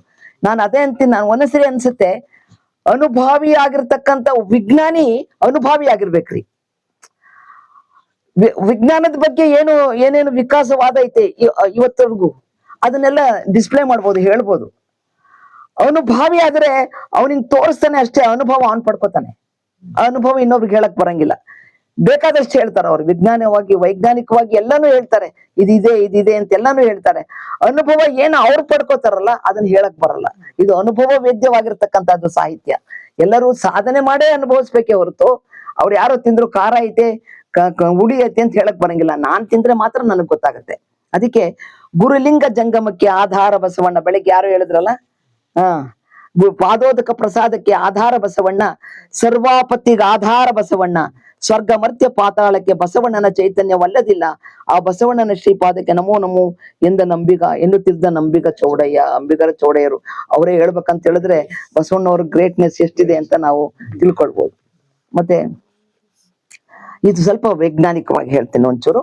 ಅಷ್ಟಾವರಣಗಳ ಅರ್ಥವ್ಯಾಪ್ತಿಯ ಹಿನ್ನೆಲೆಯಲ್ಲಿ ಏನಿದೆ, ಅರ್ಥವ್ಯಾಪ್ತಿ ಎಷ್ಟವರೆಗಿದೆ. ಶರಣರು ಪ್ರತಿಪಾದಿಸಿರುವ ಅಷ್ಟಾವರಣಗಳ ತತ್ವಗಳು ಇನ್ನಿತರೆ ಧರ್ಮಗಳಲ್ಲಿ ಕಂಡು ಬಂದರೂ ಶರಣರ ದೃಷ್ಟಿಯಲ್ಲಿ ಅಷ್ಟಾವರಣಗಳಿಗೆ ಲೌಕಿಕ ಅರ್ಥಕ್ಕಿಂತಲೂ ಆಧ್ಯಾತ್ಮಿಕ ಅರ್ಥವ್ಯಾಪ್ತಿ ವಿಸ್ತಾರವಾಗಿ ವೈಜ್ಞಾನಿಕ ಹಿನ್ನೆಲೆಯನ್ನೂ ಮೀರಿದ ತತ್ವವಾಗಿದೆ. ಇದೇನಾಗ್ಬಿಡುತ್ತೆ, ಸ್ವಲ್ಪ ಸೈಂಟಿಫಿಕ್ ಆಗಿ ಹೋಗೋರ್ಗೆ ಇದು ಸ್ವಲ್ಪ ಬೇಜಾರ್ ಅನ್ಸುತ್ತೆ. ಏನ್ ಹಿಂಗೆ ಹೇಳ್ತಾರಲ್ಲ ಅಂತ, ಸೈನ್ಸ್ಗಿನ್ನ ಜಾಸ್ತಿನಾ ಅಂತ ಅಂತಾರೆ ಸ್ವಲ್ಪ ಜನ ಹೇಳ್ತಾರೆ. ಕೆಲವೊಬ್ರು ಹೇಳ್ತಾರೆ ಇಲ್ಲ ಮೀರದೆ ಅಂತಾನೆ ಅಂತ ಹೇಳ್ಕೊತಾರೆ. ಹಂಗೆ ವಚನಗಳಲ್ಲಿ ವಿಜ್ಞಾನದ ಹಲವು ಶಾಖೆಗಳಾದ ಸೃಷ್ಟಿಯ ವೈಜ್ಞಾನಿಕ ಅಂಶಗಳು, ಖಗೋಳ ವಿಜ್ಞಾನ, ಭೌತ, ರಸಾಯನಶಾಸ್ತ್ರ, ಗಣಿತಶಾಸ್ತ್ರ, ಅಣುವಿಜ್ಞಾನ, ವೈದ್ಯ ವಿಜ್ಞಾನ, ಆತ್ಮಜೀವ ವಿಜ್ಞಾನ, ಮನೋವಿಜ್ಞಾನ, ಭ್ರೂಣದ ವೈಜ್ಞಾನಿಕ ಅಂಶಗಳು, ಭೂಗೋಳ, ಸೃಷ್ಟಿ ಮೂಲಕ ಮಹಾಸ್ಫೋಟ, ಬಯಲಿನ ವೈಜ್ಞಾನಿಕ ಅಂಶಗಳು ಹಾಗೂ ವೈಜ್ಞಾನಿಕ ಕ್ಯಾಲೆಂಡರ್. ನೋಡಿದಿರಿ ಕ್ಯಾಲೆಂಡರ್? ಅಮುಗೆ ರಾಯಣ್ಣ ಅವ್ರದಲ್ಲೈತೆ ಕ್ಯಾಲೆಂಡರ್ ಹೇಳ್ತಾರೆ. ನೀವು ನೋಡಿಲ್ಲ? ಕ್ಯಾಲೆಂಡರ್ ಹೇಳ್ತಾರ್ರಿ, ವಾರಗಳು ಹೇಳ್ತಾರೆ, ಕ್ಯಾಲೆಂಡರ್ ಆಯ್ತಾ. ಈ ರೀತಿಯಾದ ವಿಜ್ಞಾನದ ಎಲ್ಲಾ ಕ್ಷೇತ್ರ ವಿಭಾಗಗಳಲ್ಲಿ ಶರಣರು ಕೃಷಿ ಮಾಡಿದ್ದಾರೆ. ಇವುಗಳ ಹಿನ್ನೆಲೆಯಲ್ಲಿಯೇ ವಚನೆಯಾದ ರಚನೆಯಾಗಿರುವುದು ಎಷ್ಟು ಆಶ್ಚರ್ಯ ಅಲ್ವಾ ಅಂತ ಹೇಳಿದೆ. ನಮ್ಮಲ್ಲಿ ಅಷ್ಟಾವರಣಗಳನ್ನು ಗುರುತಿಸೋದು ಹೆಂಗಂತ ಹೇಳಿದ್ರೆ, ಶರೀರದ ವ್ಯೂಹಗಳಂದ್ರೆ ಸಿಸ್ಟಮ್ಸ್ ಅಂತ. ಏನು, ಶ್ವಾಸಕೋಶ, ಉಸಿರಾಡುವಿಕೆ, ರೆಸ್ಪಿರೇಷನ್, ಹೃದಯದ ರಕ್ತ ಕೋಶಗಳು ಅಂದ್ರೆ ಹೃದಯಕ್ಕೆ ಸಂಬಂಧಪಟ್ಟದ್ದು ಕಾರ್ಡಿಯಾಲಜಿ, ಆಮೇಲೆ ಆಹಾರ ಮತ್ತು ಜೀರ್ಣಕ್ರಿಯೆ, ಫುಡ್ ಅಂಡ್ ಡೈಜೆಷನ್, ಆಮೇಲೆ ನರವ್ಯೂಹ, ಹಾರ್ಮೋನಲ್ ಇಂಬ್ಯಾಲೆನ್ಸ್ ಆಗುವಂಥದ್ದು ಹೇಳ್ತಾರಲ್ಲ, ಆಮೇಲೆ ವಿಸರ್ಜನೆ ಕ್ರಿಯೆ, ಎಕ್ಸ್ಕ್ರಿಟರಿ ಸಿಸ್ಟಮ್, ಸಂತಾನೋತ್ಪತ್ತಿ, ರಿಪ್ರೊಡಕ್ಟಿವ್, ಆಮೇಲೆ ಅಸ್ಥಿಪಂಜರ, ಸ್ಕೆಲಿಟಲ್ ಮತ್ತೆ ಮಸ್ಕ್ಯುಲರ್ ಸಿಸ್ಟಮ್, ಇಂದ್ರಿಯಗಳ ನಿಯಂತ್ರಣ. ಇವೆಲ್ಲವೂ ಕೂಡ ನರಗಳು, ಕರುಳು, ರಕ್ತನಾಳಗಳಂತಹ ದೇಹದ ಹಲವು ಭಾಗಗಳು ಮೃದುವಾಗಿದ್ದು ದುರ್ಬಲವಾಗಿರ್ತವೆ. ಆದರೆ ಸಂಪೂರ್ಣ ದೇಹವು ತನ್ನ ಆಂತರಿಕ ಮೂಳೆಗಳ ಹಂದರದ ಅದು ನೀವು ಶರೀರದ ರಚನೆ ಅಂತ ಹೇಳಿದ್ನಲ್ಲ, ಸ್ಟ್ರಕ್ಚರ್ ಏನ್ ಕೊಡ್ತಾರಲ್ಲ, ಏನಾದ್ರು ಮಾಡ್ಲಿಕ್ಕೆ, ಮನೆ ಕಟ್ಲಿಕ್ಕೆ ಇರ್ಬೋದು, ಏನಾದ್ರು ಸುಮ್ನೆ ಒಂದು ಎಲ್ಲ ಅಲ್ಲಲ್ಲೇ ತಂತಿಗಳೆಲ್ಲ ಹಾಕಿ ಒಂದು ಸ್ಟ್ರಕ್ಚರ್ ಮಾಡ್ತಾರೆ. ಆಮೇಲೆ ಒಳಗಡೆ ಅದನ್ನ ಸಿಮೆಂಟ್ ಅದನ್ನೆಲ್ಲ ತುಂಬಿಸುವಂಥದ್ದು, ಅಂದ್ರೆ ಕಾಂಕ್ರೀಟ್ ಎಲ್ಲ ಹಾಕುವಂಥದ್ದು. ಹಾಗೆ ಈ ಮೂಳೆಗಳಿದಾವಲ್ಲ, ಅದು ದಟ್ ಈಸ್ ಎ ಸ್ಟ್ರಕ್ಚರ್. ಅದಕ್ಕೆ ಸುಮ್ನೆ ಬರೆಯುವಂಥದ್ದು. ಅದಕ್ಕೆ ಅಲ್ಲಿ ಹೇಳ್ತಾರೆ, ನರಗಳು ಸಂಪೂರ್ಣ ದೇಹವು ತನ್ನ ಆಂತರಿಕ ಮೂಳೆಗಳ ಹಂದರದ ಬೆಂಬಲದ ಕಾರಣದಿಂದ ನೇರವಾಗಿ ಮತ್ತು ಸದೃಢವಾಗಿ ನಿಲ್ಲಬಲ್ಲದು. ಹೆಚ್ಚಿನ ಮೂಳೆಗಳು ತಿರುಗುವ ಕೀಲುಗಳಿಗೆ, ಇಲ್ಲೆಲ್ಲ ಜಾಯಿಂಟ್ಸ್ ಎಲ್ಲ ಇದಾವಲ್ಲ, ಸಂಪರ್ಕಿಸಿರುತ್ತವೆ ಹಾಗೂ ಅವು ಪ್ರಬಲವಾದ ಸ್ನಾಯುಗಳಿಂದ ಬಿಗಿಯಲ್ಪಟ್ಟಿರುತ್ತವೆ. ಇವೆಲ್ಲವನ್ನು ಒಳಗೊಂಡ ಈ ಶರೀರಕ್ಕೆ ಚರ್ಮವು ಮದಾವರಣವಾಗಿ ಕೆಲಸ ಮಾಡುತ್ತದೆ. ಒಳಗಿನ ಎಲ್ಲ ವ್ಯೂಹಗಳು ಒಟ್ಟಾಗಿದ್ದರೂ ಒಂದಕ್ಕೊಂದು ಘರ್ಷಣೆ ಇಲ್ವೇ ಇಲ್ಲ, ಘರ್ಷಣೆ ಮಾಡಲ್ಲ. ತಮಗೆ ನೇಮಿಸಿರುವ ಕಾರ್ಯವನ್ನ ಸಮಯೋಚಿತವಾಗಿ ನಿರ್ವಹಿಸುವುದು ಎಷ್ಟೊಂದು ಶ್ಲಾಘನೀಯ, ಹೌದಲ್ಲ? ನಾನು ಅನ್ಕೊಂಡಿದ್ದು, ಈಗ ಹೊಟ್ಟೆ ಖಾಲಿ ಇತ್ತಂದ್ರೆ ಅದೇನು ಕೆಲಸ ಮಾಡಲ್ಲ, ನಿನ್ನ ಹತ್ರ ಸ್ವಲ್ಪ ಕೆಲಸ ಇದ್ರೆ ಕೊಡು ಅಂತ. ಆದ್ರೆ ನನಗ ಅನ್ಸುತ್ರಿ, ಈ ಲಂಗ್ಸ್ ಅಂತ ಅನ್ಸುತ್ತೆ, ಲಂಗ್ಸ್ ಅಲ್ಲಿ ಇರ್ತಕ್ಕಂಥ ಪಲ್ಮನರಿ ಆರ್ಟರಿ ಏನ್ ಬರ್ತೈತಲ್ಲ, ಅದು ರಾತ್ರಿ ಜಾಸ್ತಿ ಕೆಲಸ ಮಾಡತ್ತಂತೆ. ಅದೇನ್ ಹೇಳುತ್ತೆ ಅಂದ್ರೆ, ಯಾವ್ದಕ್ಕೆ ಏನೇನ್ ಬೇಕು ಸಪ್ಲೈ ಮಾಡತ್ತಂತದ್ದು. ನಿನಗೇನ್ ಕಡಿಮೆ ಆಗುತ್ತೆ ಇದ್ ತಗೋ, ನಿನಗೇನ್ ಯಾರ ಹತ್ರ ಜಾಸ್ತಿ ಇರುತ್ತಲ್ಲ ಅದ್ರ ತಗೊಂಡ್ ಅಲ್ಲಿ ಒಳಗಡೆನೂ ಆತರ ಕ್ರಿಯೆ ನಡೀತಿರುತ್ತೆ. ನಮ್ಗೆ ಅರ್ಥ ಆಗಿಲ್ಲ ಅಷ್ಟೇ, ಸೈನ್ಸ್ಗೆ ಹೋದ್ರೆ ನಮ್ಗೆ ಅರ್ಥ ಆಗತ್ತೆ ಎಲ್ಲ, ಅದನ್ನಲ್ಲಿ ಹೇಳ್ತಾರೆ. ಹಿಂಗೆ ಎಲ್ಲವೂ ಕೂಡ ಮಾಡಿ. ಅದೇ ರೀತಿ ಅಧ್ಯಾತ್ಮ ಸಾಧನೆಗೆ ಅಷ್ಟಾವರಣಗಳು, ಅದಕ್ಕಾಗಿ ಅವುಗಳಿಂದ ಭೇದ, ಉತ್ಪತ್ತಿ, ಆಚರಣೆ, ಸಾಧ್ಯತೆ, ಅರಿವಿನ ವಿಸ್ತಾರ, ಶರಣರ ದೃಷ್ಟಿಯಲ್ಲಿ ಅಷ್ಟಾವರಣಗಳ ಆಳ, ಅರಿವು, ಶರಣರಲ್ಲಿ ಮಾದರಿ, ಹೀಗೆ 10 ಹಲವಾರು ವಿಚಾರದ ಬಗ್ಗೆ ವಚನಗಳ ಮೇಲೆ ನಾವು ಚಿಂತೆ ಮಾಡೋಣ ಅಂತ. ಅಷ್ಟಾವರಣಗಳು ಗೊತ್ತು ನಿಮ್ಗೆ: ಗುರು, ಲಿಂಗ, ಜಂಗಮ, ಪಾದೋದಕ, ಪ್ರಸಾದ, ವಿಭೂತಿ, ರುದ್ರಾಕ್ಷಿ ಮಂತ್ರ. ಶರಣರು ಕಂಡಂತೆ ಅಷ್ಟಾವರಣಗಳು ವಿವಿಧ ಪರಿಭಾಷೆ ಅಂತಿದೆ. ಅನಾದಿ ಸದ್ಭಕ್ತ ಅಂತ ಹೇಳ್ತಾರೆ. ಅದಕ್ಕೊಂದು ಉದಾಹರಣೆ ಹೇಳ್ತೀನಿ ಇಲ್ಲಿ. ತನುತ್ರಯಗಳಲ್ಲಿ ಕ್ರಿಯಾಗುರು, ಜ್ಞಾನಗುರು, ಮಹಾಜ್ಞಾನವ ಸಂಬಂಧ ಮಾಡಿಕೊಂಡು, ಕ್ರಿಯಾಗುರು, ಜ್ಞಾನಗುರು, ಮಹಾಜ್ಞಾನಗುರುವ ಸಂಬಂಧ ಮಾಡಿಕೊಂಡು. ತನುತ್ರಯ ಯಾವುದು? ಮನತ್ರಯಗಳಲ್ಲಿ ಕ್ರಿಯಾಲಿಂಗ, ಜ್ಞಾನಲಿಂಗ, ಮಹಾಜ್ಞಾನಲಿಂಗ ಸಂಬಂಧ ಮಾಡಿಕೊಂಡು ಮನತ್ರಯ. ಅದು ಅವಸ್ಥೆಗಳವು, ಮನನ ಮನನೀಯ ಮನತ್ರಯಗಳು. ಭಾವತ್ರಯಗಳಲ್ಲಿ ಕ್ರಿಯಾಗಮ, ಕ್ರಿಯಾಜಂಗಮ, ಜ್ಞಾನ ಜಂಗಮ, ಮಹಾಜಂಗಮದ ಸಂಬಂಧವು ಮಾಡಿಕೊಂಡು ಭಾವ. ಭಾವ ಹೇಳ್ರಿ, ಹೇಳಿ ಲೋಕೇಶ್ ಹೇಳಿ. ಹ ಯಾಕೆ ಭಾವ, ಸದ್ಭಾವ, ನಿರ್ಭಾವ. ಆಮೇಲೆ ಆತ್ಮತ್ರಯಗಳಲ್ಲಿ ಕ್ರಿಯಾಪಾದೋದಕ, ಜ್ಞಾನಪಾದೋದಕ, ಪಾದೋದಕ ಸಂಬಂಧ ಮಾಡಿಕೊ. ಆತ್ಮತ್ರಯ ಜೀವಾತ್ಮ, ಅಂತರಾತ್ಮ, ಪರಮಾತ್ಮ. ಅವಸ್ಥಾತ್ರಯಗಳಲ್ಲಿ ಅದರಲ್ಲಿ ಕ್ರಿಯಾಪ್ರಸಾದ, ಜ್ಞಾನ ಪ್ರಸಾದ, ಮಹಾಜ್ಞಾನ ಪ್ರಸಾದ ಸಂಬಂಧ ಮಾಡಿಕೊಂಡು ಕರ್ಣತ್ರಯ. ಹೇಳ್ರಿ ಹೇಳ್ರಿ ಹೇಳ್ರಿ. ಹ ಅಷ್ಟೇ, ಅದೇ ಕರ್ಣತ್ರಯಗಳು. ಕರ್ಣತ್ರಯಗಳು ಕ್ರಿಯಾಭಸಿತ, ಜ್ಞಾನಭಸಿತ, ಮಹಾಜ್ಞಾನಭಸಿತ. ಜೀವತ್ರಯ ಗೊತ್ತಿರ್ಬೇಕು ಅವ್ರಿಗೆ. ಹೇಳ್ರಿ ಲೋಕೇಶ್. ವಿಶ್ವ ತೇಜಸ ಪ್ರಾಜ್ಞ. ಆಮೇಲೆ ಜೀವತ್ರಯಗಳಲ್ಲಿ, ಗುಣತ್ರಯಗಳಲ್ಲಿ ಕ್ರಿಯಾಮಂತ್ರ, ಜ್ಞಾನ ಮಂತ್ರ, ಮಹಾಜ್ಞಾನ ಮಂತ್ರ ಸಂಬಂಧ ಮಾಡಿಕೊಂಡು ತಾಮಸ. ಈ ಕಾರಣಕಂತೆಯ ಧರಿಸಿ ತ್ರಿವಿಧ ವಿಚಾರವಿಡಿದು ಆಚರಿಸುವರೆ ಅನಾದಿ ಸದ್ಭಕ್ತ ಶಿವ ಚರಣಗಳು ನೋಡ ಸಂಗನ ಬಸವೇಶ್ವರ. ಇದೆಲ್ಲ ಕೊಟ್ಟರೆ ತ್ರಿವಿಧ ರೂಪದಲ್ಲಿ ತಾನೇ ಕೊಟ್ಟಿದ್ದಾರೆ. ಈ ತ್ರಿವಿಧ ಪರಿಪೂರ್ಣವಾಗಿ ತಿಳ್ಕೊಂಡವನು ಅನಾದಿ ಸದ್ಭಕ್ತ. ಹೇಳಿದ್ರಲ್ಲ ಈ ಇದು ಲಾಸ್ಟ್ ಈಗ ಅದೇ ಅಳವಡಿಕೆ ಹೇಳಿದ್ರಲ್ಲ, ಯಾವ ಇದ್ರಲ್ಲಿ ಅದು ವಚನದ ರೂಪದಲ್ಲಿ ಹಂಗೆ ಹೇಳಿದ್ರಿ. ಅದು ಸ್ವಲ್ಪ ಎಕ್ಸ್ಪ್ಲನೇಷನ್ ಇದೀಗ ಕ್ರಿಯಾ ಗುರು, ಜ್ಞಾನ ಗುರು ಅದನ್ನ ಹೇಳಿದ್ರಲ್ಲ, ಅಲ್ಲಿಂದನೇ ಅದು ಹೆಂಗೆ ಅಳವಡಿಕೆ ಅಂತ ಒಂಚೂರು ಬಿಡಿಸಿ ಹೇಳಿದ್ರೆ. ಅಲ್ಲ, ಕ್ರಿಯೆ ಅಂತ ಹೇಳಿದ್ರೆ ಕ್ರಿಯಾತ್ಮಕವಾಗಿ ಮಾಡತಕ್ಕಂಥದ್ದು. ಕ್ರಿಯೆಯೇ ನಿಮ್ಮ ಜ್ಞಾನ ಸ್ವರೂಪವಾಗಿ ನೀವು ಅದನ್ನ, ಇದೇ ನನಗೆ ಪ್ರಮುಖ. ಈ ಕ್ರಿಯೆ ಮಾಡ್ಬೇಕಾಗಿರೋದೇ ನನ್ನ ಪ್ರಮುಖ. ಹೆಂಗೆ ಜ್ಞಾನ ಗುರುವಿನ ತಿಳ್ಕೊಳ್ಳುವಂಥದ್ದು, ಜ್ಞಾನ ಸ್ವರೂಪವಾಗಿ ವಿಚಾರದೊಂದಿಗಿನ ಆಚಾರ ಮಾಡತಕ್ಕಂಥದ್ದು. ಹಾಗೆ ಇದು ಮಹಾಜ್ಞಾನ, ಅದರಿಂದ ಬರತಕ್ಕಂಥ ಪರಿಪೂರ್ಣ ನೆಲೆ. ಅಂದ್ರೆ ಒಂದು ಅನುಭವ ಏನ್ ಸಿಗ್ತೈತಲ್ಲ, ಅದಕ್ಕೆ ಅಲ್ಲಿ ಹೇಳ್ತಾರೆ ಸಂಬಂಧ ಮಾಡ್ಕೊಳ್ಳೋದು. ಈ ತರ ಎಲ್ಲಾನು ಕ್ರಿಯೆನೇ ಹೇಳ್ತಾರೆ. ಕ್ರಿಯಾಲಿಂಗ, ಲಿಂಗವನ್ನ ಪ್ರಾಣವನ್ನಾಗಿ ಮಾಡ್ಕೊಳ್ಳುವಂಥದ್ದು. ಕ್ರಿಯಾಲಿಂಗ, ಲಿಂಗವನ್ನ ನಾನು ಸಾಧನೆ ಮಾಡಿ ಅದನ್ನ ಆಚರಿಸಿ ಪ್ರಾಣವನ್ನ ಮಾಡ್ಕೊಳ್ಳೋದು. ಅದು ಪ್ರಾಣವನ್ನು ಮಾಡ್ಕೊಳ್ಳಿಕ್ಕೆ ಜ್ಞಾನಯುತವಾಗಿರ್ತಕ್ಕಂಥ ಪ್ರಾಣವನ್ನ ಮಾಡ್ಕೊಳ್ಳೋದು, ಅದು ಮಹಾಜ್ಞಾನವಾಗಿ ಅಲ್ಲಿ ಒಂದು ಪರಿಣಾಮ. ಹಾಗೆ ಕ್ರಿಯಾ ಜಂಗಮ. ಜಂಗಮ ಅಂತಂದ್ರೆ ಎಲ್ಲವನ್ನೂ ಕೂಡ ಒಂದು ವಿಶೇಷ ಪರಮ ಜ್ಞಾನದಿಂದ ಅರ್ಥೈಸ್ಕೊಳ್ಳುವಂಥದ್ದು ಇರಬಹುದು. ಆಮೇಲೆ ಜ್ಞಾನ ಜಂಗಮ, ಮಹಾಜ್ಞಾನ ಜಂಗಮ. ಅದೇ ರೀತಿ ಆತ್ಮತ್ರಯಗಳಲ್ಲಿ ಕ್ರಿಯಾಪಾದೋದಕ. ಇದೆಲ್ಲ ಸಾಧನೆಗೆ ಬಂದಿರೋಂಥದ್ದೇ, ಕ್ರಿಯಾರೂಪವಾಗಿ ಮಾಡ್ಬೇಕು. ಸತ್ಕ್ರಿಯೆ, ಸಮ್ಯಜ್ಞಾನ, ಸದ್ಭಾವ, ಸದ್ಗುಣ ಏನ್ ಬರ್ತೈತಲ್ಲ, ಸಕಾರವಾಗಿರ್ತಕ್ಕಂಥದ್ದು, ಅದನ್ನೆಲ್ಲ ಅಳವಡಿಸ್ಕೊಳ್ಳುವಂಥದ್ದು. ಆಮೇಲೆ ಪಾದೋದಕ ಕೇಳಿದ್ರು. ಪ್ರಸಾದನು ಕೂಡ ಅಷ್ಟೇ. ಅವಸ್ಥಾತ್ರಯಗಳಲ್ಲಿ ಪ್ರತಿ ಸ್ಥಳ ಅಂದ್ರೆ ಅವಸ್ಥಾತ್ರಯ, ಜಾಗ್ರತ, ಸ್ವಪ್ನ, ಸುಷುಪ್ತಿಯಲ್ಲಿ ಏನೇನ್ ನಮಗೆ ಸಿಗುತ್ತೆ ಅದನ್ನ ಪ್ರಸಾದ ರೂಪವಾಗಿ ನಾವು ತಗೊಳ್ಳುವಂಥದ್ದು. ಕ್ರಿಯಾ ಪ್ರಸಾದ, ಜ್ಞಾನ ಪ್ರಸಾದ. ಜ್ಞಾನ ಅಂದ್ರೆ ವಿಚಾರದೊಂದಿಗಿನ ಆಚಾರವೇ ಹೇಳ್ತಾರೆ, ಅದರಿಂದ ಸಿಗತಕ್ಕಂಥ ಪ್ರತಿಫಲ ಮಹಾಜ್ಞಾನ, ಮಹಾಪ್ರಸಾದ ಅಂತೇಳಿ. ಕರ್ಣತ್ರಯಗಳಲ್ಲಿ, ಕರ್ಣ ಅಂತ ಹೇಳಿದ್ರೆ ಕರ್ಣ ಅಂತ ಮೈ, ಮಾತು, ಮನ ಏನ್ ಹೇಳ್ತಾರ, ಕಾಯ, ವಾಚ, ಮನಸ. ಅದರಲ್ಲಿ ಕೂಡ ಕ್ರಿಯಾಭಸಿತ ಅಂದ್ರೆ ಪರಮಾತ್ಮನ ಮೈ ಬೆಳಗು ಕ್ರಿಯಾಭಸ್ಮ ಅಂತ ತಿಳ್ಕೊಳ್ಳುವಂಥದ್ದು. ಜ್ಞಾನ ಭಸಿತ, ಮಹಾಜ್ಞಾನ ಭಸಿತ ಸಂಬಂಧ ಮಾಡ್ಕೊಳ್ಳೋದು. ಜೀವತ್ರಯ, ವಿಶ್ವ ತೇಜಸ ಪ್ರಾಜ್ಞ, ಅದು ಸ್ಥೂಲ ಸೂಕ್ಷ್ಮ ಕಾರಣನೇ, ಇಷ್ಟ ಪ್ರಾಣ ಭಾವನೆ ಅದಕ್ಕೂ ಹೇಳುವಂಥದ್ದು. ಕ್ರಿಯಾ ರುದ್ರಾಕ್ಷಿ, ಜ್ಞಾನ ರುದ್ರಾಕ್ಷಿ, ಮಹಾಜ್ಞಾನ ರುದ್ರಾಕ್ಷಿಗಳ ಸಂಬಂಧವು ಮಾಡಿಕೊಂಡು ಗುಣತ್ರಯ, ಸತ್ವರಜ ತಮ. ಇದರಲ್ಲಿ ಕ್ರಿಯಾಮಂತ್ರ, ಜ್ಞಾನ ಮಂತ್ರ ಅಂದ್ರೆ ಎಲ್ಲದರಲ್ಲಿಯೂ ಕೂಡ ಸತ್ವರಜ ಸಾತ್ವಿಕವಾಗಿರ್ಬೋದು, ತಾಮಸಿಕವಾಗಿ, ರಾಜಸಿಕವಾಗಿ ಮಂತ್ರದ ಅನುಸಂಧಾನ ಮಾಡತಕ್ಕಂಥದ್ದು. ಹೀಗೆ ಮಾಡ್ಕೊಂಡು ಅವನು ಧರಿಸಿ ತ್ರಿವಿಧ ವಿಚಾರವಿಡಿದು ಆಚರಿಸುವನು. ಈ ತ್ರಿವಿಧ ವಿಚಾರಗಳೇನ್ ಹೇಳಿದ್ರಲ್ಲ, ಅಲ್ಲಿ ಅಷ್ಟಾವಣಕ್ಕೆ ಸಂಬಂಧಪಟ್ಟಿಗೆ ಕ್ರಿಯಾಗುರು, ಕ್ರಿಯಾಲಿಂಗ, ಕ್ರಿಯಾ ಜಂಗಮ, ಕ್ರಿಯಾ ಪಾದೋದಕ, ಕ್ರಿಯಾ ಪ್ರಸಾದ, ಕ್ರಿಯಾ ಭಸಿತ, ಕ್ರಿಯಾ ರುದ್ರಾಕ್ಷಿ, ಕ್ರಿಯಾ ಮಂತ್ರ, 8 ಏನ್ ಹೇಳಿದ್ರೆ ಇವೆಲ್ಲವನ್ನು ಕೂಡ ವಿಚಾರದಂತೆ ಮಾಡತಕ್ಕಂಥದ್ದು ಅಷ್ಟೇ. ಅದಕ್ಕೆ ಹೇಳ್ತಾರೆ ಅನಾದಿ ಸದ್ಭಕ್ತ, ತ್ರಿವಿಧವನ್ನು ಹಿಡಿದು ಮಾಡತಕ್ಕಂಥದ್ದು ಅಂತ ಹೇಳಿದ್ರು. ಇನ್ನ ಇದು ಹೆಂಗೆ ಸ್ಥೂಲ ಶರೀರಕ್ಕೆ ಹೆಂಗೆ ಅಂದ್ರೆ ಅಷ್ಟಾವರಣ ಯಾವ್ದು ಹೇಳ್ರಿ, ಇದು ಹೇಳ್ಬೇಕಾ? ತನುತ್ರಯಗಳಲ್ಲಿ ಇವ್ರದ್ರು ಸಂಗನ ಬಸವೇಶ್ವರ ಅಂದ್ರೆ ಯಾರು? ದೇಶಿಕೇಂದ್ರ ಸಂಗನ ಬಸವ. ಅಂಕಿತ ನಾಮ ಯಾವುದು?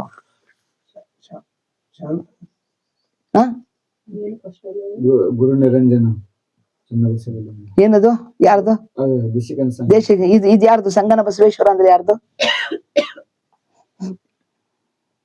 ಸ್ವತಂತ್ರ ಸಿದ್ಧ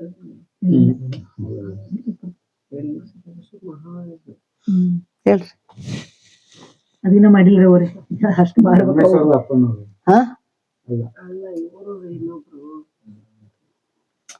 ಮನೆ ಪಕ್ಕದಲ್ಲಿ ಇರೋರು ಇಲ್ಲ, ಅವ್ ಮಾಡ್ಕೋಬೇಕು. ನಾನ್ ಕೊಡ್ತೀನಿ, ಲಿಸ್ಟ್ ಕೊಡ್ತೀನಿ, ಎಲ್ಲಾರು ಬಾಯ್ಪಾಠ ಮಾಡಿ ಲಿಸ್ಟ್ ಮಾಡಿನ ಅದ್ರದ್ದು. ಗುರುಸಿದ್ಧ ದೇವರು. ಅಲ್ಲಿ ನೋಡ್ಕೊಂಡು ಗುರುಸಿದ್ಧ ದೇವ್ರಿ ಚನ್ನಬಸವಣ್ಣವ್ರು ಏನ್ ಹೇಳ್ತಾರಲ್ಲ ಅದಕ್ಕೆಲ್ಲ ಫುಲ್ ಕ್ಲಾರಿಟಿ ಕೊಡೋದು ಗುರುಸಿದ್ಧ ದೇವ್ರು. ಅದು 10ನೇ ಸಂಪುಟದಲ್ಲಿ ಬರ್ತಿತ್ತು. ಅದು 10ನೇ ಸಂಪುಟದಲ್ಲಿ ಅದೇ ಇವರೇ ಹೇಳೋದು ಎಲ್ಲಾನು ಕೂಡ. ಇನ್ನ ಇದು ನೋಡಿ ಹೆಂಗೆ ಮಾಡ್ಕೊಳ್ಳೋದು, ಸಂಬಂಧ ಮಾಡ್ಕೊಳ್ಳೋಕ.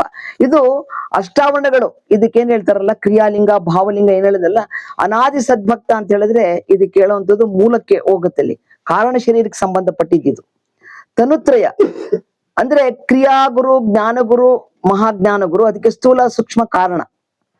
ಮನತ್ರಯ ಮನ ಮನನ ಮನನೀಯ, ಭಾವತ್ರಯ ಭಾವ ಸದ್ಭಾವ ನಿರ್ಭಾವ, ಕ್ರಿಯಾಪಾದೋದಕ ಜೀವಾತ್ಮ ಅಂತ ಆತ್ಮತ್ರಯಗಳು. ಅವನ್ನೇ ಏನ್ ಮಾತಾಡಿದ್ವಲ್ಲ ಅದನ್ನೇ ಹೇಳ್ತಾರೆ. ಇವುಗಳಿಗೆ ಸಂಬಂಧ ಮಾಡ್ಕೊಳ್ಳೋದು ನಿರಾಕಾರ ಸ್ವರೂಪದಲ್ಲಿ ಸಂಬಂಧ ಮಾಡ್ಕೊಳ್ಳೋದು, ಭಾವದಲ್ಲಿ ಮಾಡ್ಕೊಳ್ಳುವಂಥದ್ದು. ಅದಕ್ಕೆ ಇದು ಕಾರಣ ಶರೀರಕ್ಕೆ ಸಂಬಂಧಪಟ್ಟಿದ್ದು. ಅನಾದಿ ಸದ್ಭಕ್ತ ಅಷ್ಟಾವರಣಗಳದು. ಆದಿ ಸದ್ಭಕ್ತ ಅದಕ್ಕೆ ಪರಿಭಾಷೆ. ಇದು ಆದಿ ಸದ್ಭಕ್ತ ಏನ್ ಹೇಳ್ತಾರಲ್ಲ ಅದು ಪರಿಭಾಷೆ ಇಲ್ಲಿ ಬರುವಂತದ್ದು ಅಷ್ಟಾವರಣ ಸೂಕ್ಷ್ಮ ಶರೀರಕ್ಕೆ. ಅಷ್ಟಾವರಣಕ್ಕೂ ಸೂಕ್ಷ್ಮ ಶರೀರಕ್ಕೂ ಇರುವಂತ ಸಂಬಂಧ ಏನ್ ಹೇಳ್ತಾರೆ, ಆಚಾರ ಅರುಹಿನಲ್ಲಿ ಇನ್ನು ಏನೇನ್ ಮಾಡ್ಬೇಕು ನೋಡಿ. ಆಚರಣೆ ಮಾಡ್ಬೇಕಾದ್ರೆ ಏನೇನ್ ಇರ್ಬೇಕು, ಸತ್ಕ್ರಿಯೆ, ಸುಜ್ಞಾನ, ಇದನ್ನ ಗುರು ಸಂಬಂಧವ ಮಾಡಿಕೊಂಡು, ಅಂದ್ರೆ ಗುರುವಿನ ಹೇಳಿರ್ತಕ್ಕಂಥ ವಿಚಾರಗಳಲ್ಲಿ ಶ್ರದ್ಧೆ, ನಿಷ್ಠೆ, ಅವಧಾನವನ್ನು ಇಟ್ಟುಕೊಂಡು, ಪಾಣಿ ಪ್ರಾಣದಲ್ಲಿ, ಪಾಣಿ ಪ್ರಾಣ, ಪಾಣಿ ಅಂದ್ರೆ ಚಲನೆ ನಡೆಯುವಂಥದ್ದು, ಕ್ರಿಯೆ ಮಾಡತಕ್ಕಂಥದ್ದು. ಪ್ರಾಣದಲ್ಲಿ ಸತ್ಕ್ರಿಯಾ ಸುಜ್ಞಾನ ಲಿಂಗವ ಸಂಬಂಧವ ಮಾಡಿಕೊಂಡು, ಆಚರಣಾ ಸಂಬಂಧಗಳಲ್ಲಿ ಸತ್ಕ್ರಿಯ ಸುಜ್ಞಾನ ಎಲ್ಲನೂ ಅಷ್ಟೇ ಜಂಗಮವ ಸಂಬಂಧ ಮಾಡಿಕೊಂಡು, ನಡೆ ನುಡಿಗಳಲ್ಲಿ ಸತ್ಕ್ರಿಯೆ ಸುಜ್ಞಾನ ಪಾದೋದಕವ ಸಂಬಂಧ ಮಾಡಿಕೊಂಡು, ಜಿಹ್ವೆ ನಾಸಿಕಂಗಳಲ್ಲಿ ಸತ್ಕ್ರಿಯೆ ಸುಜ್ಞಾನ ಪ್ರಸಾದವ ಸಂಬಂಧ ಮಾಡಿಕೊಂಡು, ಸರ್ವಾಂಗ ಸುಮನದಲ್ಲಿ ಸತ್ಕ್ರಿಯಾ ಸುಜ್ಞಾನ ಚಿದ್ ವಿಭೂತಿಯ ಸಂಬಂಧವ ಮಾಡಿಕೊಂಡು, ತತ್ಸಾನ ಚಿದ್ರುಕ್ಕಿನಲ್ಲಿ ಸತ್ಕ್ರಿಯೆ ಅಂದ್ರೆ ಇದೆಲ್ಲ ಇದ್ ಬಿಟ್ರೆ ಬೇರೆ ಎಲ್ಲ ಹೇಳ್ರಿ, ಬೇರೆ ಏನು ಹೇಳಕ್ ಬರೋದೇ ಇಲ್ಲ. ಏನು ಪೃಥ್ವಿ, ತೇಜವಾಯು, ಆಕಾಶ, ಆಮೇಲೆ ಸೂರ್ಯ, ಚಂದ್ರ, ಆತ್ಮ, ಇವು ಬಿಟ್ರೆ ಬೇರೆ ಏನು ಹೇಳಕ್ ಬರೋದೇ ಇಲ್ಲ. ಅವಕ್ಕೆ ಎಲ್ಲವನ್ನು ಅನ್ವಯ ಮಾಡ್ಬೇಕು. ಅಲ್ಲಿ ಸ್ಥೂಲವಾಗಿ ಕಂಡಿದ್ದನ್ನ ಸ್ಥೂಲ ಶರೀರ ಕೇಳ್ಕೊಳ್ಳೋದು, ಸೂಕ್ಷ್ಮ ಕಂಡಿದ್ದನ್ನ ಅಂತರಂಗ ಕೇಳ್ಕೊಳ್ಳೋದು, ಅದಕ್ಕಿನ ಎರಡಕ್ಕೂ ಬಿಟ್ಟು ಹೇಳುವಂಥದ್ದು ಕಾರಣ ಶರೀರಕ್ಕೆ ಸಂಬಂಧ ಮಾಡ್ಕೊಳ್ಳೋದು. ಆದಿಭಕ್ತ, ಅನಾದಿಭಕ್ತ, ಅದೇ ಸದ್ಭಕ್ತ, ನೂತನ ಸದ್ಭಕ್ತ ಅಂತ ಹೇಳ್ತಾರೆ. ಇದನ್ನ ಮಾಡ್ಕೊಳ್ಳೋದು ಅಂದ್ರೆ ಆಚಾರ ಅರುಹಿನಲ್ಲಿ, ಅಂದ್ರೆ ಆಚರಣೆಯನ್ನು ಮಾಡ್ಬೇಕಾದ್ರೆ ಅರಿವಿನ ಜೊತೆಗೆ ನಾನು ಮಾಡ್ಬೇಕು. ಅರಿವಿನಲ್ಲಿ ಏನಿರ್ಬೇಕು, ಸತ್ಕ್ರಿಯೆ ಇರ್ಬೇಕು, ಸುಜ್ಞಾನ ಇರ್ಬೇಕು. ಅವಾಗ ಸತ್ಕ್ರಿಯೆ ಮತ್ತೆ ಸುಜ್ಞಾನ ಎರಡನ್ನ ನಾನು ಸಂಬಂಧ ಮಾಡ್ಕೊಳ್ಳೋದು ಅದ್ರ ಜೊತೆ, ಗುರುವಿನ ಜೊತೆ ಅಂದ್ರೆ ಜ್ಞಾನದ ಜೊತೆ ನಾನು ಮಾಡ್ಕೊಳ್ಳುವಂಥದ್ದು. ಪಾಣಿ ಪ್ರಾಣದಲ್ಲಿ, ಪಾಣಿ ಅಂತಂದ್ರೆ ಕೈಯಲ್ಲಿ ಮಾಡತಕ್ಕಂಥ ಕೆಲಸಗಳು, ಪ್ರಾಣ ಚಲನಾತ್ಮಕವಾಗಿರತಕ್ಕಂಥದ್ದು. ಅದನ್ನು ಕೂಡ ಎಲ್ಲಾನು ಸತ್ಕ್ರಿಯೆ ಸುಜ್ಞಾನ, ಲಿಂಗ ಸಂಬಂಧ, ಜಂಗಮ ಸಂಬಂಧ, ಪಾದೋದಕ, ಪ್ರಸಾದ, ಚಿದ್ವಿಭೂತಿ, ಚಿದ್ರುದ್ರಾಕ್ಷಿ, ಚಿನ್ಮಂತ್ರ ಎಲ್ಲದಕ್ಕೂ ಇದನ್ನ ಮಾಡೋದು. ಇದು ಸೂಕ್ಷ್ಮ ಶರೀರಕ್ಕೆ ಸಂಬಂಧ ಮಾಡ್ಕೊಳ್ಳೋದು. ಇದು ಆದಿ ಸದ್ಭಕ್ತ. ಇನ್ನ ನೂತನ ಸದ್ಭಕ್ತ ಅಂತ ಹೇಳಿದ್ರೆ ಅಷ್ಟಾವರಣಕ್ಕೂ ಸ್ಥೂಲ ಶರೀರಕ್ಕೂ ಇರುವಂತ ಸಂಬಂಧ. ಇಲ್ಲಿ ಏನಿದೆಯಲ್ಲ ಅದನ್ನ ಹೇಳ್ತಿದ್ದೀನಿ. ಈಗ ದೀಕ್ಷಾತ್ರಯಗಳಲ್ಲಿ, ದೀಕ್ಷಾತ್ರಯ ಯಾವುದು? ವೇದ ದೀಕ್ಷೆ, ಕ್ರಿಯಾ ದೀಕ್ಷೆ, ಮಂತ್ರ ದೀಕ್ಷೆ. ನಿಜ ಗುರುವ ಸಂಬಂಧವ ಮಾಡಿಕೊಂಡು, ಅಂದ್ರೆ ವೇದ ಕ್ರಿಯಾ ದೀಕ್ಷೆ ಅಂತ ಹೇಳಿದ್ರೆ ಸ್ಥೂಲ ಶರೀರಕ್ಕೆ ಸಂಬಂಧ ಮಾಡಂತ ಇಷ್ಟಲಿಂಗವನ್ನ. ಆಮೇಲೆ ಮಂತ್ರ ದೀಕ್ಷೆ ಅಂದ್ರೆ ಮನಸ್ಸಿಗೆ ಮಂತ್ರವನ್ನ ಕೊಡುವಂಥದ್ದು. ವೇದಾದೀಕ್ಷೆ ಅಂದ್ರೆ ಹಸ್ತಮಸ್ತಕ ಸಂಯೋಗ ಮಾಡುವಂಥದ್ದು. ಪೂಜಾತ್ರಯಗಳಲ್ಲಿ ನಿಜ ಲಿಂಗವ ಸಂಬಂಧವ ಮಾಡಿಕೊಂಡು, ಪೂಜಾತ್ರಯ ಯಾವುದು ಹೇಳ್ರಿ? ಪೂಜೆ ಯಾವ ಪೂಜೆ ಮಾಡ್ತೀವಿ ನಾವು ದಿವಸ? ಅಷ್ಟೇ, ಇಷ್ಟ ಪ್ರಾಣ ಲಿಂಗ ಪೂಜೆ. ಆಮೇಲೆ ಭೋಗತ್ರಯ, ಭೋಗತ್ರಯಗಳಲ್ಲಿ ನಿಜ ಜಂಗಮವ ಸಂಬಂಧವ ಮಾಡಿಕೊಂಡು, ಭೋಗತ್ರಯ ಅಂದ್ರೆ ಭೋಜನ ಸುಖವು ಇಷ್ಟಲಿಂಗಕ್ಕೆ, ತನ್ನ ಸ್ತ್ರೀ ಸಂಘದ ಸುಖವು ಪ್ರಾಣಲಿಂಗಕ್ಕೆ, ವಸ್ತ್ರಾಭರಣದ ಸುಖ ಭಾವಲಿಂಗಕ್ಕೆ ಹೇಳ್ತಾರ. ಅವ್ರು ಇಲ್ಲಿ ಹೇಳಿದ್ದನ್ನು ಇಲ್ಲಿ ಹೇಳಿದ್ದೇನೆ ಅಷ್ಟೇ. ಆಮೇಲೆ ಕ್ರಿಯಾತ್ರಯ ಸತ್ಕ್ರಿಯೆ ಸುಜ್ಞಾನ ಅಂದ್ರೆ ಅದನ್ನು ಕೂಡ ಎಡೆ ಮಾಡ್ಬೇಕಂತ. ಅದು ಅವ್ರದೇ ಅಂತಾನೆ, ಅವರಿಂದನೇ ನಾನು ಪಡ್ಕೊಂಡಿದ್ದೀನಿ ಅನ್ನೋ ಭಾವ. ಸತ್ಕ್ರಿಯೆ ಸುಜ್ಞಾನ ಸದ್ಭಾವ. ಜ್ಞಾನತ್ರಯ ಯಾವುದು? ಜ್ಞಾನ ಜ್ಞಾತೃ ಅಂದ್ರೆ ಜ್ಞಾನ, ಸುಜ್ಞಾನ, ಮಹಾಜ್ಞಾನ ಅದಕ್ಕಾಗತ್ತೆ. ಆಚಾರತ್ರಯ ಚನ್ನಬಸವಣ್ಣವ್ರ ವಚನದಲ್ಲಿ ಬರುತ್ತೆ. ಆಚಾರವೆಂಬುದು ಕೂರಲಗು ಅಂತ ಬರ್ತೈತಿ ನೋಡಿ, ದೊಡ್ಡ ವಚನ ಐತಿ. ಸದಾಚಾರ, ನಿಯತಾಚಾರ, ಆಚಾರ ಲಿಂಗಕ್ಕೆ. ಗಣಾಚಾರ, ಸದಾಚಾರ, ನಿಯತಾಚಾರ, ಗಣಾಚಾರ, ಈ 50 ಆಚಾರಗಳು ಬಿಟ್ಟು ಇವನ್ನೆಲ್ಲ ಹೇಳ್ತಾರೆ. ಒಂದೊಂದಕ್ಕೂ ಹೇಳ್ತಾರೆ. ಆಚಾರ ಲಿಂಗಕ್ಕೆ, ಗುರುಲಿಂಗಕ್ಕೆ, ಶಿವಲಿಂಗಕ್ಕೆ, ಜಂಗಮ ಲಿಂಗಕ್ಕೆ 36 ಸ್ಥಳಗಳನ್ನ, 36 ತತ್ವ ಹೇಳ್ಬೇಕಾದ್ರೆ ಇವನ್ನೆಲ್ಲ ಹೇಳ್ತಾರೆ. 18 ಅಂಗಸ್ಥಳ, 18 ಲಿಂಗಸ್ಥಳ ಕೇಳ್ತಾರೆ. ಆಯ್ತಾ? ಆಮೇಲೆ ಸರ್ವಾಂಗ ಅಂತ ಹೇಳಿದ್ರೆ ಎಲ್ಲ ಅಂಗ ಅಂಗ ಪ್ರತಿ ಅಂಗ. ಅದರಲ್ಲಿ ರುದ್ರಾಕ್ಷಿ ಅಂದ್ರೆ ರುದ್ರಾಕ್ಷಿ ಅಂದಿದ ತಕ್ಷಣ ಅಗ್ನಿ ತತ್ವ ಅಂದಿದ ತಕ್ಷಣ ಎಚ್ಚರಿಕೆಯಿಂದ ಮಾಡತಕ್ಕಂಥದ್ದು. ಆಮೇಲೆ ಷಡಕ್ಷರ ಮಂತ್ರ, ಹಿಂಗೆ ಪರಿಣಾಮ ಸೂಕ್ಷ್ಮ ಶರೀರಕ್ಕೆ ಸಂಬಂಧ. ಈಗ ಅಷ್ಟಾವರಣಗಳ ಪ್ರಭೇದಗಳು, ಇದು ತುಂಬಾ ದೊಡ್ಡದಿದೆ. ಇದನ್ನ ಕೊಡ್ತೀನಿ, ಇದನ್ನ ಹೇಳ್ತೇನೆ. ಪೃಥ್ವಿ ಯಾವ್ದಕ್ಕೆ, ಅಷ್ಟಾವರಣಗಳಲ್ಲಿ ಪೃಥ್ವಿ ಯಾವ್ದಕ್ಕೆ ಅನ್ವಯ ಆಗತ್ತೆ? ಪ್ರಸಾದ. ಜಲ, ಅಗ್ನಿ, ವಾಯು, ಭಸ್ಮ, ಆಕಾಶ, ಆಮೇಲೆ ಮಹದರುವೆ ಗುರು, ಅಹಂಕಾರವೇ ಲಿಂಗ. ಇಲ್ಲಿ ಕೊಟ್ಟಿರೋದು ಅಹಂಕಾರವೇ ಲಿಂಗ, ಚಿತ್ತವೇ ಜಂಗಮ, ಚಿತ್ತ ಎಲ್ಲವನ್ನು ಇದು ಅಂತದ್ದು ಅಲ್ಲಿ. ಆಮೇಲೆ ಬಹಿರಂಗದ ಮತ್ತು ಅಂತರಂಗದ ಅಷ್ಟಾವರಣಗಳಂತ ಹೇಳ್ತಾರೆ. ಏನ್ ಹೇಳ್ತಾರೆ ಅಂದ್ರೆ, ಸದ್ಭಕ್ತನ ಸತ್ಕ್ರಿಯೆಯೇ ಗುರುವೆನಿಸಿ. ಅವನು ಸದಾಚಾರದಲ್ಲಿ ಕೆಲಸವನ್ನ ಮಾಡ್ತಾನೆ ಅಂದ್ರೆ ಅದೇ ಗುರು. ಅವನು ಒಳ್ಳೆ ಕೆಲಸವನ್ನು ಮಾಡ್ತಿದ್ದಾನೆ ಅಂದ್ರೆ ಅವನು ಸಕಾರಾತ್ಮಕವಾಗಿ ಮಾಡ್ತಿದ್ದಾನೆ, ಒಬ್ರಿಗೆ ಕೆಟ್ಟದ್ದನ್ನು ಮಾಡತಕ್ಕಂಥದ್ದು ಸತ್ಕ್ರಿಯೆಗಳು. ಮಂಗಳ ಅಂಗಪೀಠದ ಮುಹೂರ್ತಗೊಂಡ ಹರರೂಪವೇ ಲಿಂಗವೆನಿಸಿ. ಅವನ ಮನಸ್ಸಿನಲ್ಲಿ ಒಂದು ಪ್ರಾಣ ಚೈತನ್ಯವಾಗಿ ಕೆಲಸವನ್ನು ಏನ್ ಮಾಡ್ತಾನಲ್ಲ ಅದನ್ನು ಲಿಂಗ ಅಂತ ಅನ್ಕೊಂಡು, ಲಿಂಗವ ಪೂಜಿಸುವ ಸದಾಚಾರವೇ ಜಂಗಮವೆನಿಸಿ. ಆ ಲಿಂಗದನ್ನ ಪ್ರಾಣವಾಗಿ ಪಡ್ಕೊಂಡಿರತಕ್ಕಂತ ಲಿಂಗವನ್ನ ಸದಾಚಾರ ಜಂಗಮ ಸ್ವರೂಪವಾಗಿ ಚಲನಾತ್ಮಕವಾಗಿ ಎಲ್ಲದರಲ್ಲೂ ಯಾರ ಜೊತೆ ಸಂಪರ್ಕ ಮಾಡಿದ್ರು ಕೂಡ ಸಕಾರಾತ್ಮಕವಾಗಿ ಮಾಡತಕ್ಕಂಥದ್ದು, ಅದಕ್ಕೆ ಜಂಗಮ. ಆಮೇಲೆ ಪಾದೋದಕವಾಗಿ ಜಿಹ್ವೆಯಲ್ಲಿ ಪ್ರಸಾದವಾಗಿ, ಲಲಾಟದಲ್ಲಿ ವಿಭೂತಿ ಧಾರಣವಾಗಿ, ಊರ ಶಿರ ಕಂಠ ಶಿವಾಕ್ಷಿ ಮಣಿ ಎನಿಸಿ ಶ್ರೋತ್ರದಲ್ಲಿ ಮಂತ್ರವಾಗಿ.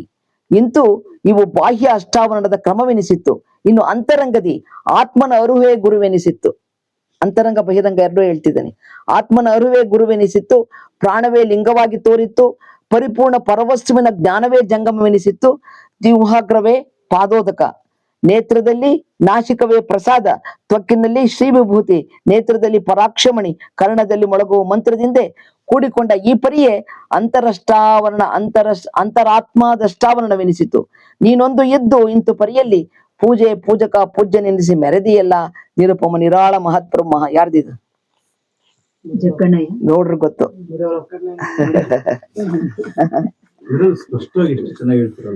ಮತ್ತೆ ಅದಕ್ಕೆ ಹೇಳ್ತಾರ್ರಿ, ಆ ಕ್ರಿಯೆ ಗುರು, ಆಚಾರ ತನುವೇ ಗುರು. ಇದ್ರಲ್ಲಿ ಎಷ್ಟು ಸ್ಪಷ್ಟವಾಗಿ ಹೇಳ್ತಾರೆ ನೋಡ್ರಿ. ಸದ್ಭಕ್ತನ ಸತ್ಕ್ರಿಯೆಯೇ ಗುರು, ಹರರೂಪವೇ ಲಿಂಗ. ಅದನ್ನ ಪ್ರಾಣ ಸ್ವರೂಪವಾಗಿ ಅರ್ಥ ಮಾಡ್ಕೊಳ್ಳೋದೇ ಲಿಂಗ. ಸದಾಚಾರವೇ ಅಂತರಂಗ ಬಹಿರಂಗ ಎರಡು ಬರ್ತೈತಿ ಇದ್ರಿಗೆ. ಬಹಿರಂಗದ ಫಸ್ಟ್ ಸದ್ಭಕ್ತನ ಇನ್ನೊಂದ್ಸರಿ ಓದ್ತೀನಿ ನೋಡಿ. ಸದ್ಭಕ್ತನ ಸತ್ಕ್ರಿಯೆಯೇ ಗುರುವೆನಿಸಿ, ಹರರೂಪವೇ ಲಿಂಗವೆನಿಸಿ, ಸದಾಚಾರವೇ ಜಂಗಮ, ಪಾದ್ಯದಲ್ಲಿ ಪಾದೋದಕ ಅಂದ್ರೆ ಇದು ಅಪ್ಪು ತತ್ವದಲ್ಲಿ. ಅದೇನದು ಸ್ವಲ್ಪ ಬಿಡಿಸಿ ಇದನ್ನ ಪಾದ್ಯ ಪಾದ್ಯ ಆಚಮನ ಅಂತ ಅದೇನೋ ಅದ ಅಷ್ಟವಿಧಾರ್ಚನೆಯಲ್ಲಿ ಬರುತ್ತೆ. ಸುಮ್ನೆ ಅದನ್ನ ಎಡೆ ಮಾಡಿ ಹಿಂಗ್ ಮಾಡ್ತಾರ ನೋಡ್ರಿ. ಇದೆ ಅಂದ್ರೆ ಈ ಉದ್ಧರಣೆಯಲ್ಲಿ ಏನ್ ತಗೊಂಡು ಹಿಂಗ್ ಮಾಡ್ಬಿಟ್ಟು ಎಡೆ ಮಾಡ್ಬಿಟ್ಟು ಮಾಡ್ತಾರಲ್ಲ, ಹಿಂಗ್ ಮಾಡ್ತಾರಲ್ಲ ಅದಕ್ಕೆ ಪಾದ್ಯ ಅಂತಾರೆ. ಅದಕ್ಕಂದ್ರೆ ಬೇರೆ ಅರ್ಥ ಬರ್ಬೋದಾ ನೋಡ್ರಿ, ಎದ್ರಲ್ಲಿ ನೋಡ್ರಿ ಬರುತ್ತಾ, ಆ ಅರ್ಥ ಕಾಣುತ್ತಾ, ಗೊತ್ತಾಗತ್ತಾ?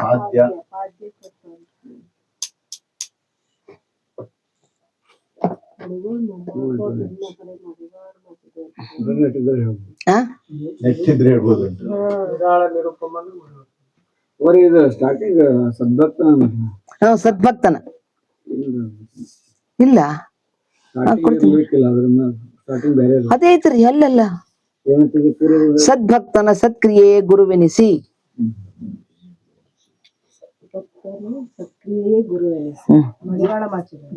ಅಲ್ರಿ ಮಡಿವಾಳಪ್ಪನವರು, ಶಂಕರ ಗೌಡ್ರು.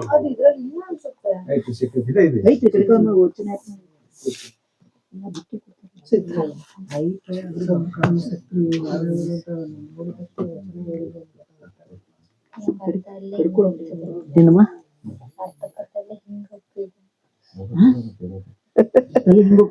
ಎಲ್ಲ ಪೂರ್ತಿ ಬರ್ತಾ ಇದೆ ನಂಗೆ ಒಳಗಡೆ ಅಂತ. ಇಲ್ಲ ಅರ್ಥ ಆಗ್ತಾ ಇದೆ ನನಗೆ ಎಷ್ಟೊಂದು ಅಂತ ಹೇಳ್ತಾ ಇದ್ದಾಳೆ.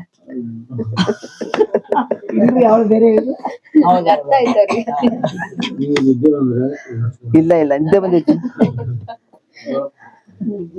ಸಿಕ್ತಲ್ಲ ವಚನ. ವಾದ್ಯ ಆಚಮನ ಅದೇ ಬರ್ತೈತ್ರಿ ಏನಂದ್ರ ಇವ್ರು ಕರ್ಕೊಂಡ್ ಮಾಡುವಪ್ಪ ಕರೆಕ್ಟ್ ಹೇಳ್ತಾರೆ ಅಂತ ಹೇಳ್ತಾರೆ. ಖಡಕ ಸುದ್ದಕ್ಕನ ಸಕ್ರಿಯೆ ಸಕ್ರಿಯೆ ಗುರುವಿನ ಪಾದ್ಯ ಪಾದ್ಯ ಸಿಗ್ಲಿಲ್ಲ. ವಾದ್ಯ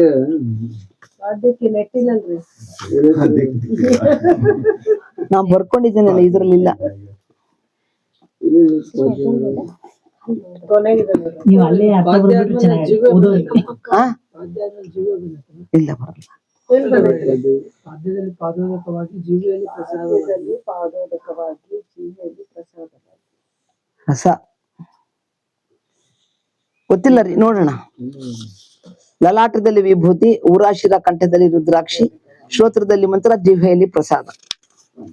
ಪಾದ ಪಾದ ಪಾದಬೇಕಂತ ಹೌದಲ್ರಿ? ಹಾ ಪಾದ್ಯ ಅಂದ್ರೆ ಪಾದನೆ. ನೋಡ್ರಿ 99. ಅಂದ್ರೆ ಮತ್ತೆ ಪಾದ ತಗೋಬೇಕು. ನೋಡಿ, ಬಹಿರಂಗದ ಅಷ್ಟಾವರಣಗಳು ಅಥವಾ ಕ್ರಿಯಾಷ್ಟಾವರಣಗಳು ಎರಡು ಒಂದೇ. ತಕೊಳ್ಳೋದು ಬಹಳ ಅಪರೂಪ ನೋಡ್ಬೇಕು. ಇಲ್ಲಿರುತ್ತೆ ಅಪೌರತ್ರ ಇದೆಯಾ ಡಿಕ್ಷನರಿ, ಈಗ ಹೋದ್ಮೇಲೆ ನೋಡೋಣ. ಇದು ಬಹಿರಂಗದ ಅಷ್ಟಾವರಣಗಳು ಅಥವಾ ಕ್ರಿಯಾಷ್ಟಾವರಣಗಳು ಅಂತ ಐತಿ, ಎರಡು ಒಂದೇ. ಆಮೇಲೆ ಅಂತರಂಗದ ಅಷ್ಟಾವರಣಗಳು ಅಥವಾ ಜ್ಞಾನಾಷ್ಟಾವರಣಗಳು.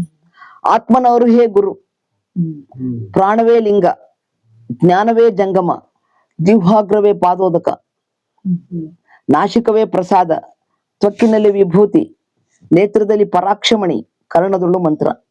ಅಂತರಂಗ ಒಂದು ವಚನದಲ್ಲೇ ಎರಡು ಇದೆ, ಬಹಿರಂಗದ ಅಷ್ಟಾವರಣಗಳು ಅಂತರಂಗದ ಅಷ್ಟಾವರಣಗಳು ಎರಡು ಇದೆ. ಆಮೇಲೆ ಇನ್ನೊಂದು ಹೇಳ್ತಾರೆ, ಪರಶಿವನ ಬಯಲ ಸ್ವರೂಪವೇ ಅಷ್ಟಾವರಣಗಳು. ಸತ್ಯವೇ ಗುರುವಾಗಿ ತೋರಿತು, ಚಿತ್ತವೇ ಲಿಂಗವಾಗಿ ತೋರಿತು, ಆನಂದವೇ ಜಂಗಮವಾಗಿ ತೋರಿತು, ನಿತ್ಯವೇ ಸತ್ಯ ಚಿತ್ತಾನಂದ ನಿತ್ಯ ಪರಿಪೂರ್ಣ ಬರ್ದಿದ್ದೇನಲ್ಲ, ಸತ್ಯ ಚಿತ್ತಾನಂದ ಬಯಲ ಅಷ್ಟಾವರಣಗಳು. ಸಚ್ಚಿತ್ತಾನಂದ ನಿತ್ಯ ಪರಿಪೂರ್ಣ ಅಖಂಡ ಅದ್ವಯ ಏನ್ ಹೇಳ್ತಾರಲ್ಲ ಅದನ್ನ ಹೇಳ್ತಾರೆ, ನಾಮ ಇದನ್ನೇ ಇಲ್ಲಿ ಹೇಳ್ತಿದ್ದಾರೆ. ಸತ್ಯವೇ ಗುರುವಾಗಿ ತೋರಿತು, ಚಿತ್ತವೇ ಲಿಂಗವಾಗಿ ತೋರಿತು, ಆನಂದವೇ ಜಂಗಮವಾಗಿ ತೋರಿತು, ನಿತ್ಯವೇ ಪಾದೋದಕವಾಗಿ ತೋರಿತು, ಪರಿಪೂರ್ಣವೇ ಪ್ರಸಾದವಾಗಿ ತೋರಿತು, ಅಖಂಡತ್ವವೇ ಶಿವಾಕ್ಷಮಣಿ ಎನಿಸಿ ತೋರಿತು, ಆ ಪರಬ್ರಹ್ಮವೇ ತಾನಾದ ವಿನೋದವು ಮಂತ್ರವೆನಿಸಿತ್ತು. ಮತ್ತೆ ತನ್ನ ನಾಮವೇ ಪಂಚಾಕ್ಷರಿ, ತನ್ನ ಸ್ಥಳವೇ ಷಡಕ್ಷರಿ, ತನ್ನ ರೂಪ ದೇಹ ನೋಟ ನೆನಹು ಸರ್ವವೂ ಪರಶಿವ ರೂಪ. ಆನೆ ಬೆಳವಳ ಹಣ್ಣು ನುಂಗಿದ ಪರಿಯಂತೆ, ಒಡೆದರೆ ಏನೂ ಇಲ್ಲ ಬೈಲೇ ಬೈಲು, ಅದರಂತೆ ಕೇಳೋದು ಬೈಲು ಹೇಳೋದು ಬೈಲು, ಹೌದು ಎಂಬುವುದು ಬೈಲು ಅಲ್ಲವೆಂಬುದು ಬೈಲು, ಬೈಲಿಗೆ ಬೈಲು ನಿರ್ಬೈಲು, ಕಾಡ ಕಿಚ್ಚಿನ ಕೈಯ ಮೆದಿಯ ಕೊಯಿಸಿದಡೆ ಹಿಂದೆ ಮೆದಿ ಇಲ್ಲ ಮುಂದೆ ನಿಲುವು ಇಲ್ಲ, ವಾಯದ ರಾಸಿಗೆ ಮರಣದ ಕೊಳಗ ಆಳಿಯೋದು ನೆರಳುವುದು ಬೈಲು, ಅಳತೆಗೆ ಹೋಗದು ಹೊಯ್ತಕ್ಕೆ ಸಿಗದು, ರವಿಯಂತೆ ಬದ್ಧವಿಲ್ಲ ಪರಿಪೂರ್ಣ ಪರಂಜ್ಯೋತಿ ಬೈಲು. ಇಂತು ಪರಿಯಲ್ಲಿ 108 ಪರಿಪರಿಯ ಅಷ್ಟಾವರಣದ ವಚನವಾಗಿ ಸುಳ್ಳೆ ಸುಳ್ಳೆನಿಸಿ ಸಾರಿದಿ ನಿರುಪಮ ನಿರಾಳ ಮಹಾತ್ಪ್ರಭು ಮಹಾಂತ ಯೋಗಿ. 997 ಸತ್ಯವೇ ಗುರು ಅದನ್ನೇ ಹೇಳ್ತಾರೆ, ಅದನ್ನೇನು ಹೇಳಕ್ ಹೋಗಲ್ಲ. ಆಮೇಲೆ ಎಲ್ಲಾನು ಇದೆ, ಈ ಪುಸ್ತಕ ಕೊಡ್ತೀನಿ ನಿಮ್ಗೆ. ಇದರಲ್ಲಿ ಅರಿಷಡ್ ವರ್ಗಗಳಿಗೆ ಯಾವ ರೀತಿ ಸಂಬಂಧ ಮಾಡ್ತಾರೆ, ಷಡ್ ವರ್ಗಗಳಿಗೆ ಶಟಸ್ಥಲಗಳಿಗೆ ಹೆಂಗ್ ಸಂಬಂಧ ಆಗತ್ತೆ, ಪಿಂಡಾಂಡ ಪಂಚಕಕ್ಕೆ ಅರಿಷಡ್ವ ಮತ್ತೆ ಅಷ್ಟಾವರಣಗಳ ಶಟಸ್ಥಲ, ಅಷ್ಟಮುಖ ಮತ್ತು ಬಹಿರಂಗದ ಅಷ್ಟಮದಂಗಳಲ್ಲಿ ಯಾವ ರೀತಿ ಅಷ್ಟಾವರಣ ಸಂಬಂಧ ಆಗುತ್ತೆ ಎಲ್ಲಾನು ಇದ್ರಲ್ಲಿ ಬರ್ದಿದೆ. ಇದನ್ನ ಕೊಡ್ತೀನಿ. ಇದಿಷ್ಟು ಈ ಪಾಠ, ಅಷ್ಟಾವರಣ ಪ್ರಭೇದಗಳು ಮತ್ತೆ ಅಷ್ಟಾವರಣಕ್ಕೆ ಸಂಬಂಧಪಟ್ಟಂಗೆ ಇದಿಷ್ಟು ಪಾಠ. ಮಿಕ್ಕಿದೆಲ್ಲ ಇದ್ರಲ್ಲಿ ಇದೆ. ನಾನು ನಿಮ್ಗೆ ಪುಸ್ತಕ ಕೊಡ್ತೀನಿ, ನೀವು ಓದ್ಕೊಳ್ರಿ.